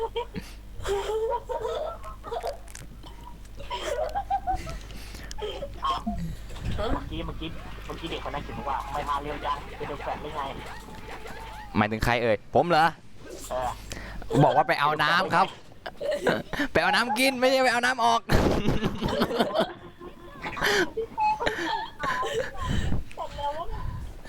เบียดแดวแล้วเหรอทำไมตอนแรกเราคุยกันเรื่องดีๆอยู่ตอนนี้มันเริ่มแปลกแล้วพี่ เดี๋ยวรอบหน้า30 คนครับ คนเริ่มเยอะแล้วฮะ มาถามว่าเอไปเยี่ยวมาหรือเปล่า อารมณ์ง่าย เปล่าครับ ไปเอาน้ำกินเฉยๆครับ คอแห้งครับ ไลฟ์สตรีมกันยาวๆ ก็ต้องกินน้ำมันบ้าง เป็นธรรมดานะ น้ำอะไรพี่น้ำอะไร ฮะ อะไรนะ น้ำเปล่า น้ำอะไรอ๋อ เปล่าคน กิน นี้ เนื้อกินน้ำโค้ก โค้กหมดครับ หมดแต่เมื่อวานแล้วฮะ เมื่อวานซื้อลิปตันมากิน ตอนนั้นก็เดี๋ยวผมขอไว้เอาข้างๆบ้านมันนึงนะ เอาอะไรข้างๆบ้าน น้ำโค้กค่ะ ขโมยข้างบ้าน มันเหมือนกินได้ ก็ร้านขายของเลยพี่แล้วไปหยิบขนมมากิ คุ น ยเรียน ดีจัง คิดว่าดีอ่ะ เฮ้ยทำไมที่หนึ่งเก่งจังเลย ไม่เข้าใจ เก่งเกินไปก็ไม่ดีนะ ไม่เข้าใจว่าที่หนึ่งทำไมเก่ง ป้าบ่นอะไรป้าบ่นอะไร ป้าอย่าบ่นป้าอย่าบ่น ป้าอย่าบ่นป้า ถ้ายี่กับพี่ชวนมาจะเป็นกวนมากเลยนะถ้ายี่เข้ามา งั้นเราไม่คุยได้หรอกโอ้ ขนาดนั้นเลย โอ้โหไม่เอานะจ้าไม่เอานะ ตามเชื่อไหมถ้าพี่ชวนเข้ามา นี่คือปกติเว้ยปกติผมเป็นคนคิดคำปลอบใจเร็วมากเว้ยตอนนี้ผมคิดอะไรไม่ออกเลย พี่เป้ทำให้ผมคิดอะไรไม่ออกเลยพี่เป้รู้ไหมเนี่ย ไม่เอา อะไรฟุก ถ้าพี่ชวนมานี่เป็นเรื่องในห้องนี้ที่แกตลกเยอะมุกแก กี่บาทพี่ แกจะเล่นใส่หนักเลย กี่แสนพี่ ประมาณได้1 ล้านวิวพี่แกได้ไปเยอะมาก จัดไปครับเอาเลยครับ เพราะพี่แกยอดวิวโคตรเยอะ ดูน้ำหน่อยอ่ะน้ำอ่ะขันเปล่าไม่ใช่ขันนะขวดเป็นขวด ใช่มีไฟ ไม่ ฉา ค ยว ร ต้นกับต้น อื้อหือ ตอนนี้คือแบบเปลี่ยนเสียงไม่ได้ แป๊บลืมครับ30 คนครับต้องไป30 คนแล้ว พอดีว่าลุงชวนบอกไว้ว่าทุกคนจะกินทุเรียนเป็นหลานเขา โอ้เป็นหลานหมดเลยแสดงว่าคนที่อายุเยอะกว่าพี่โชว์ก็เป็นหลานใช่ไหม เป็นหลานหมดเลย หลานแล้วหลานโชว์วอน เขาไม่ให้เรียกว่าพี่ไม่ให้เรียกลุง ท่านโชว์วอน ให้เรียกแบบคนแก่เลยมันจะเหมาะสำหรับเขาเพราะเสียงเขาแก่ แล้วครับ อ่ะฮะ เหมือนคนแก่เลย มาครับ คือผมเป็นคนที่คิดว่าเว้ยเวลาเราเป็นคนดีใช่ไหมเราก็จะดีใช่ไหมแต่วันนี้ผมขอไม่ดีสักวันหนึ่งพี่ขอไม่ดีสักวัน ไปห้องน้ำใช่ไหม ไม่อะขอไปกินน้ำก่อนเดี๋ยวขอแห้ง ไม่เข้าใจว่าทำไมไม่ต้องดีแบบนี้ด้วยเอาไม่ผู้หญิงว่าไม่เข้าใจ อะไรบีบทอะไรบีอย่าบทอะไร กลับมาแล้วขอรับโอ้ย แหมข้างบ้านนี่ไวยังเลย ไม่อันเรื่องเปล่าพี่ไม่เขียน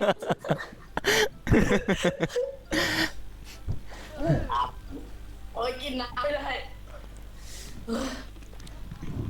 อันนี้วันนี้เด็กมันมาชวนเรา3 คนมันบอกว่ากินตำมะหูไหมไปไม่เอา อร่อยมากเลยครับ เสียงแบบฟินมากเฮ้อ กี่ครั้งแล้วกี่น้ำแล้ว โอ้โหพี่กำลังกิน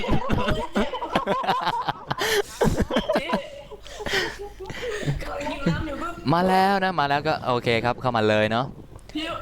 รู้ว่าพี่โหดร้ายขนาดไหนเนี่ย เราจะหนกประชาชีกันนะจะด่าเรา แป๊บนึงไอเสียงกับปุ๊บนี่มันคืออะไรเนี่ยฮะแป๊บนึง เราจะหนกประชาชี ข้าเกลียดด่านนี้มากเลยครับ ไม่ต้องตกใจอันนี้เก็บไว้เอง เหรอฮะ คือเหมือนเกลียดด่านนี้มากนะครับ ไว้เอง ผมนึกว่ามีคนทำอะไรครับดังปุ๊บปาบอะครับ มึงเชื่อกูทำอะไรหรอวะมีอะไรกับพี่ชายหรอสัตว์ คือตอนนี้คือผมคิดว่าอ๋อไม่ได้โดนเตะนะ แต่ว่าเมื่อกี้น่าจะไม่ได้กดมั้งเนาะเดี๋ยวรอเข้ารอบต่อไป คือพี่ครับผมเลยจะถามพี่อะ ครับได้ครับ ทำไมเสียงเปลี่ยนวะ มันจะมีซีดด้วยอะมีเสียงซีดด้วยอะ เปลี่ยนอะ งอนพี่เป้แล้วเอางอนเรื่องอะไรอีก เสี เนี่ย ย งไม่เปลี่ยนอีกแล้ว โอ้โหใครชนเนี่ย เป้งก็ได้มั้งเรียกใบเป้งดีกว่า เฮ้ยเมื่อกี้ประเทศอะไร โอเครอบนี้ผมคิดว่าเสียง อ้า ดั ว งมาก เมื่อกี้มันเขียนว่าอะไรวะ นั่นสิครับ เฮ้ยประเทศอะไรวะ ดูไม่ทัน เจ้าของร้านหนังแล้วกันอยู่เหรอ รอแป๊บแป๊บ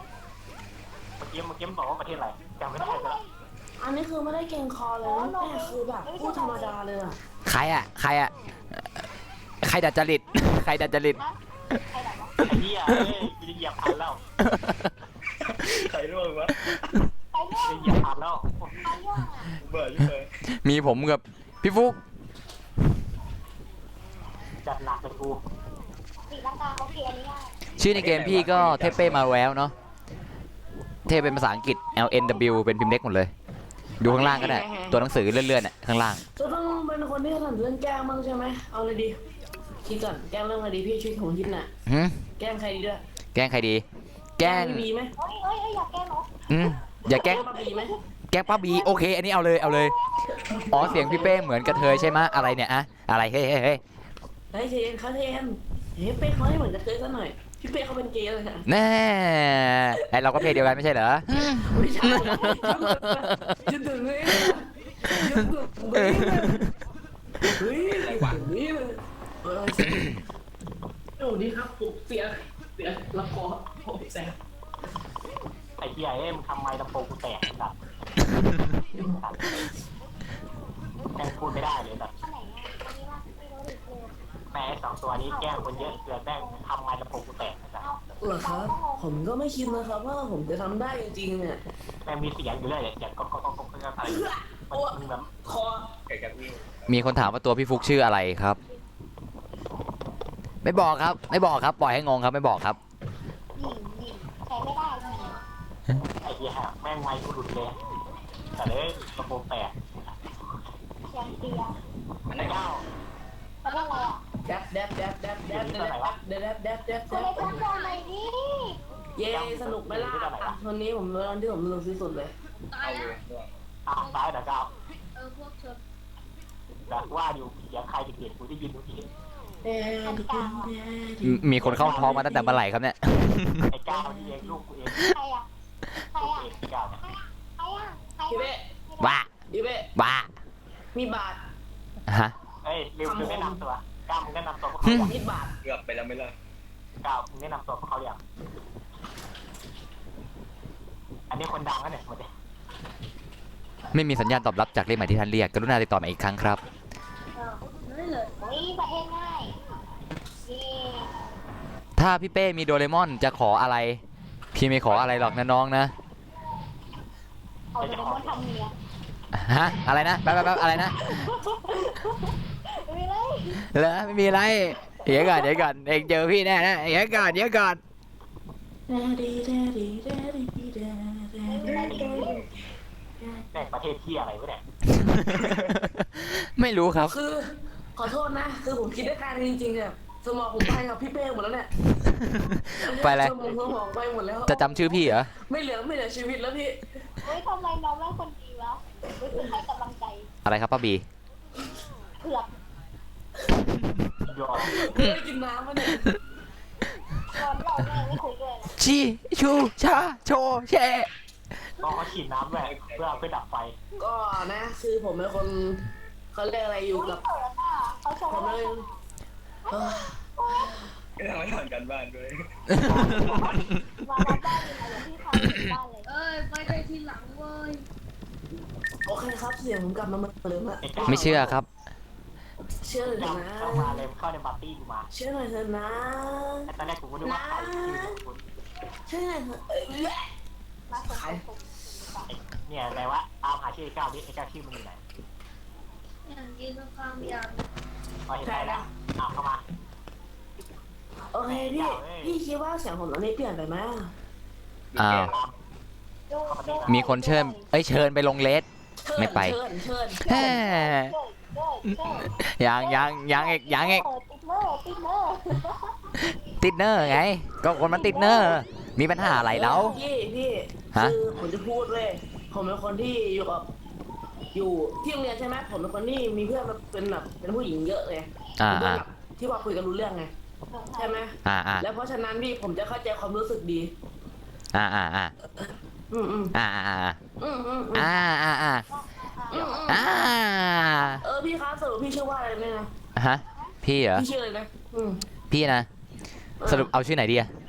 เอาชื่อแรกเลยพี่ เอาชื่อแรกพี่ชื่อป๊อปเป้ปฏิรับปั๊บปั๊บปฏิดูปฏิดูกุ๊บกิ๊บปฏิดิบกุ๊บกับครับผมเนาะ อ๋อปาเป้ปฏิทัศน์ก็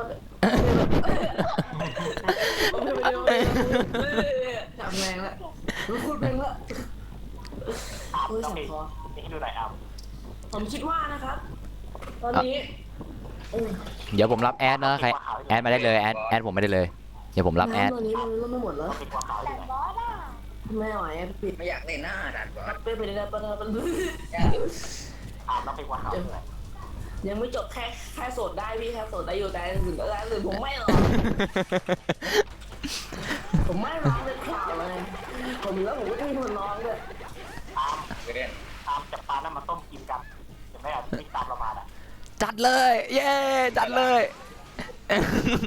อาบมือมีดกับปลาดิ ไหนครับไม่เห็นจับกินได้เลยครับ ผมวิ่งเข้าหาเลยไม่เห็นจับกินได้เลย ใครมันวิ่งเข้าหาไปแล้วว่าตะกี้นี่ ยืนนิ่งอยู่2 คน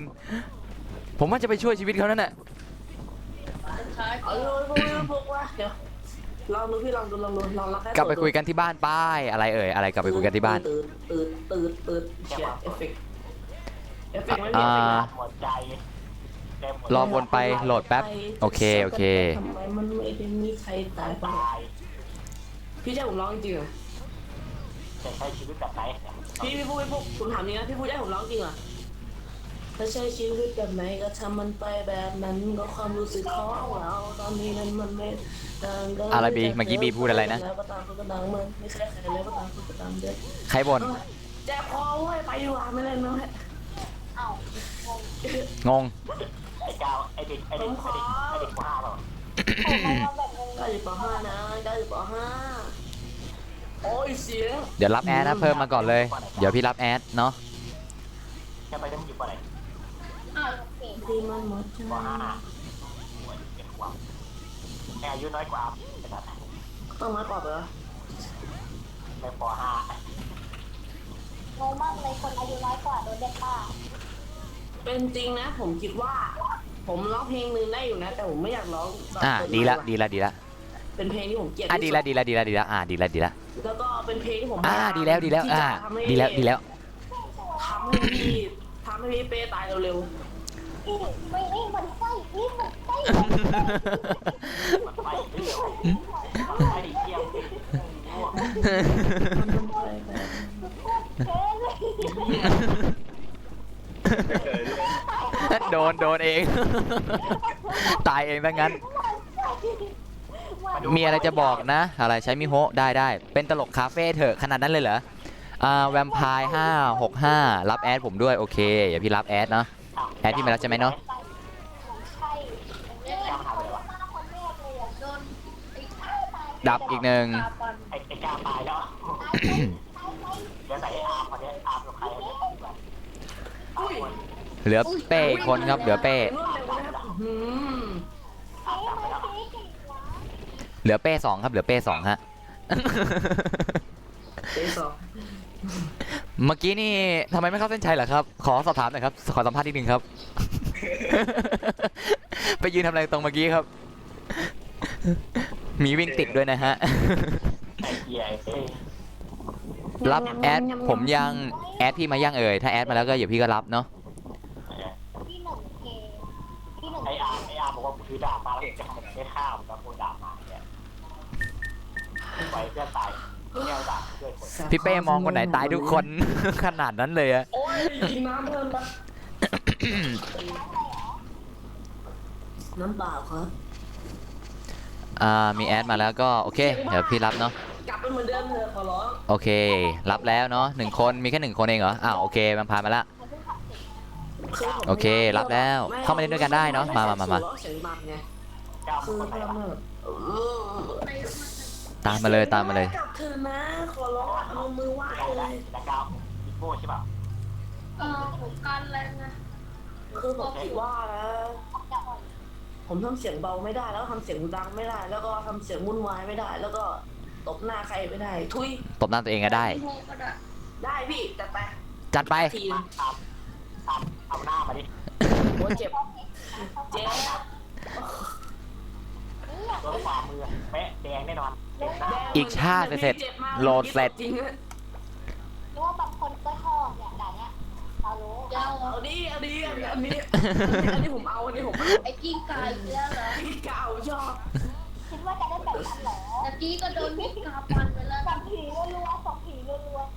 แม่งไม่ได้ว่าสายโกรธเขาเนี่ย ๆเราเห็น พนักผมขอเป็นไม้แล้วร้องเพลง ใช้ยูกิเหรอ ใช้ยูกิ อ่ะโอเค จัดไปขอมาก็จัดให้เนาะ เจ็บหน้า ไม่ ยู เจ็ กิ บว่ะ อยู่ไหนวะ ยูกิหาย ผมตบหน้าเต็มๆเลยเมื่อกี้เจ็บหน้ามาก เจ็บมากไปเอาหยิบน้ำก่อน แล้วกวาดแดง ค้างเลย ค้างเลย ท่ไหร่วะ ฮะ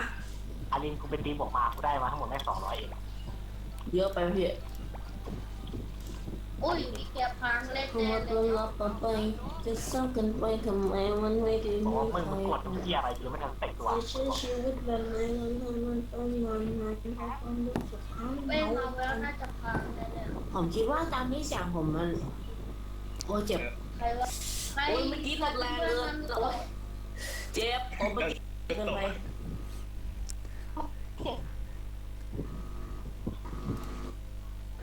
ตีครับ เราเอง ผมเจ็บหมดแล้วตอนนี้หน้าผมแดงเลยเนี่ยร้อนมาก แล้วใครก็ทำ ขึ้นไปซื้อ อะไรฟังไม่ทัน เอ้ยทำไมค้างอ่ะ อ๋อ นี่ ใครได้กราบ มายังวะผมจะมายังเนี่ย หรือผมหลุดไปแล้ว วิธีเป้หลุดเหรอ ไม่รู้ พี่เป้ยังไม่โหลดเลย ยังไม่มาเลยเมื่อกี้ยังจอดำอยู่เลย พี่เป้เป็นโหลดดิ้งอยู่เลย ฮือฮือฮือ ลุด ไม่ไม่ไม่ไม่ไม่ เจ็บไม่หลุดครับมือยังไม่หลุดยังไม่หลุด โอ้โหนึกว่าจะจอฟ้า มันถ้ามันหลุดเนี่ยมันคงจะด่าใหญ่แน่เลย อ้าว ไม่หลุดก็จริงอ่ะ แต่แลก ก็คนเล่นเยอะขนาดนี้ก็ไม่แหลกกว่าแล้ว เดี๋ยว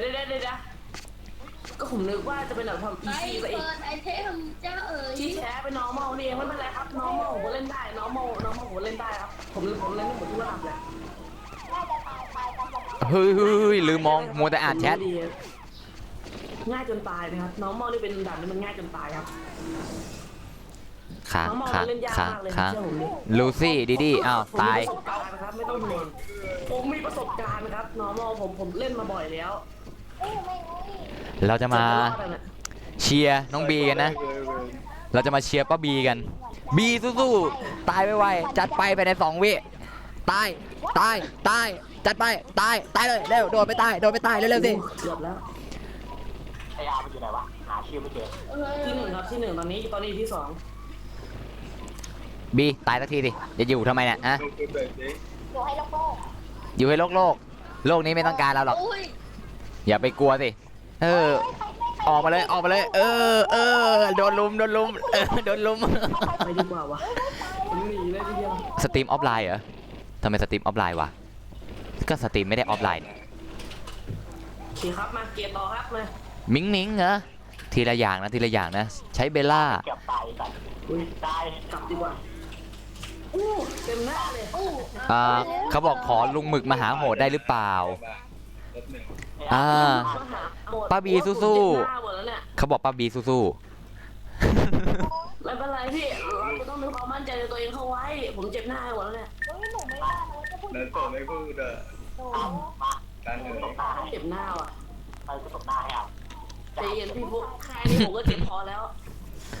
เดี๋ยวพี่จะพาไปกินเย็นตาโฟมา แล้วขออีกตัง โอ้ ค์ โอ้โอ้แฟร์ ๆ ครึ่งทางผ่านไป อ้าวค้าง แล้ว ค้าง พี่เขาเอาไงนะ เราคิดยังไงอ่ะไม่ไปสนคำพูดของคนอื่นพี่อีอ๋อช่างแม่งอะไม่พูดละ ใครทำสั่งอะไรวะ ไปพูดต่อละไปพูดต่อละผมเจ็บหน้าหมดแล้วตอนนี้ไม่ไหว อะไรนะพี่เป้ไปตายแล้วด้วยแหม ขอกายหน่อย ยังจะขอกายอีกเหรอครับ ได้ยินไหมได้ยินไหม ได้ยินครับได้ยิน รับรองว่าเอาไว้ตบหน้ามึง เจ็บปะโอ้ไม่อยากโดนตบแล้ว อัน รู้ นี้ แล้ว อันนี้เอามาจากวัตถุเหล็กโดยเฉพาะเลยเอามาจากไปใช้ พี่ฟุกครับ กดครับเร็วครับเร็วครับเร็วครับ เจ๊ฟุกกด โอ้ทันครับทันยังทัน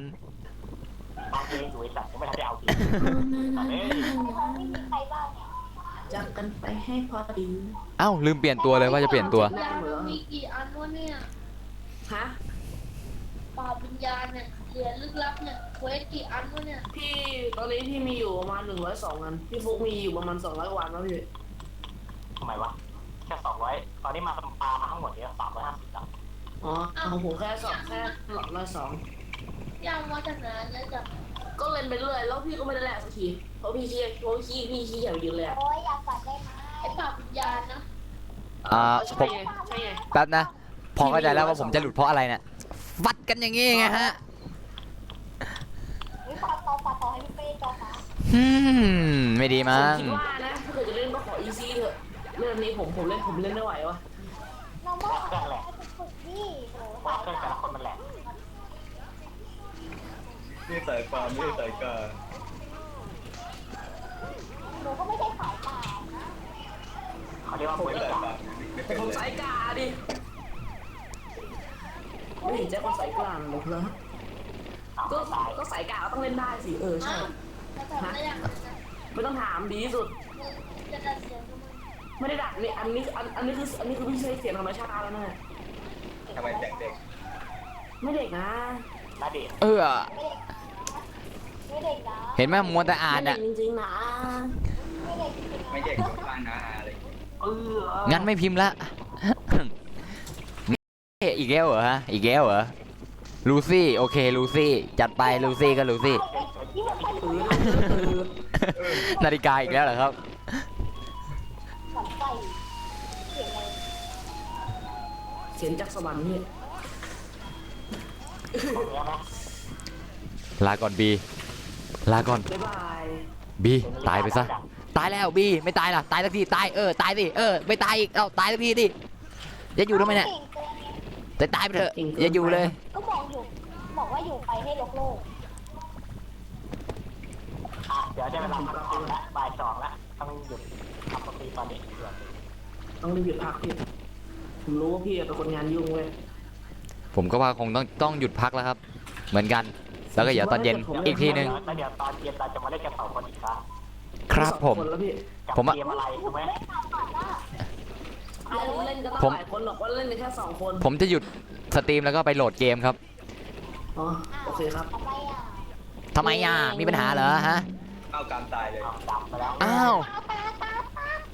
เฮ้ย อะไรเนี่ย เกิดอะไรขึ้นทำไม 98 แล้ว อะไรคือ 98 วะ เกิดอะไรขึ้นครับ อันนี้เรา2คนสตรีมมานานแล้วขอพักไว้ก่อนแล้วกัน โอ้ยดีจังเลยคน เพราะว่าตอนเวลาสักประมาณ แย่ ประมาณ เย่ตาดีนี่เห็นมีคนเรียกร้องอีซี่ อ่ะ ผมร้องแป๊บนึงเอางี้ได้เดี๋ยวตอนเจ้านาฬิกาที่มาแล้ว แด่ดีโทษทีนะ ไปแล้ว ชื่ผม ตอนเย็นเจอกันเนาะ ช่องพี่อะไรนะพี่ผมลืม ไป ละ ครับ ไปชแนลครับ ผมยังไม่ได้กดซับเลยพี่ เดี๋ยวผมกดซับ2 ครั้งให้พี่ไม่ต้องห่ว เฮ้ ง ย ทีเดียวก็พอ เฮ้ยที่ลืมบอก ฮะ มีคนกรอกชื่อเองด้วย ผมเหรอฮะ อ่า ใครฮะ มาชื่อว่าห้องน้ำไม่ใช่ไอ้สัตว์ห้องน้ำ อ๋ออะไรห้องน้ำครับ อะไรห้องน้ ไม่ได้เลย ห้องน้ำเชนแนลห่วง ำห้องน้ำชแนล จะมาเขียนผิดไปตัวหนึ่งอะ2 ตัวเลยเขียนผิดไป มันก็เลยกลายเป็นห้องน้ำใช่ไหมครับ ห้องน้ำชแนล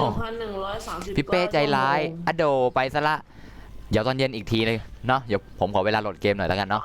มันจะเขียนชื่อเองมันเมื่อกี้อะไรจะเขียนชื่อเอง ชื่อช่องขอชื่อช่อง อยู่ในดอกต่อ ชื่อช่อง ต่อจากกู ไปชแนลเดี๋ยวพิมพ์ในนี้ให้แล้วกันเนาะ โอ้โหผมนี่จุกเลยทีเดียว เจ้าก็เลยบอกว่าจะขอเป็นเพื่อนอีกสักคนขออยู่เคียงข้าง อันนี้นะฮะ ในห้องทอล์ก กดค้นหาดูเนอะ ได้ครับผมไปกดซับ2 ครั้งให้พี่ ทีเดียวก็พอ 2 ที เฮ้ย ทีเดียวพอแล้ว 4 ทีเลย4 ทีเลย เฮ้ยพี่ไม่ต้องการอะไรมาก เอาแค่ทีเดียวพอ พี่ไม่ต้องการอะไรเยอะหรอก ผมว่างเยอะพี่ไม่ต้องห่วงผม เฮ้ย ว่างเยอะ ไม่เป็นไรพี่ขอแค่ทีเดียวพอ โอ้ไม่ต้องเยอะหรอก เกรงใจพี่เกรงใจ เนอะ เผยเป็นไทยไม่ต้องเกรงใจ เฮ้ยไม่เป็นไรนะเดี๋ยวเราจะเสียเวลาซะเปล่า ไม่เสียเวลาชีวิตหรอกพี่ ๆเฮ้ยชีวิตพี่อะเสียเวลา เอ้า ชีวิตพี่ไม่ชีวิตเองชีวิตพี่ นั่นก็อยู่สตรีมเพียงเท่านี้เนอะ นี่ไงเดี๋ยวผมขอดูสตรีมสด ยังจะดูทำไมเนี่ยนะนะ ดูเลย แม่เห็นหน้าพี่แน่นอนนะดูสตรีมสดพี่เนี่ยนะเอาชัว ไม่เห็นเลยพี่ตอนนี้ เชื่อ ผมแบบสตรีมสดไม่โหลดเลย สตรีมสดไม่โหลดแล้วด้วยนั่นก็เดี๋ยวฮะ เห็นแล้วนะ แล้วภาพเบลอทำไมวะทำไมภาพโคตรเบลอเลย ปรับภาพดิเฮ้ยโอ้ยใครนินทาใครบีเหรอ ฮะ บีนินทาพี่เหรอฮะพี่จามไงบีนินทาพี่เหรอฮะ เออ โคตรน่ากลัวเลยไปดีกว่า ไปไหนเฮ้ยรีบเออ ไม่พี่ อะไรนะ ให้อยู่ในท็อปก่อนโอเคอยู่ในท้องแต่พี่ปิดสตรีมแล้วนะ ไปพี่แล้วผมกดแล้วกดครั้งที่1กดครั้งที่2 พอทีเดียวพอนั้นเอาเป็นว่าเจอกันตอนเย็น6 โมงอีกทีเนาะโอเคพี่ไปละ เอ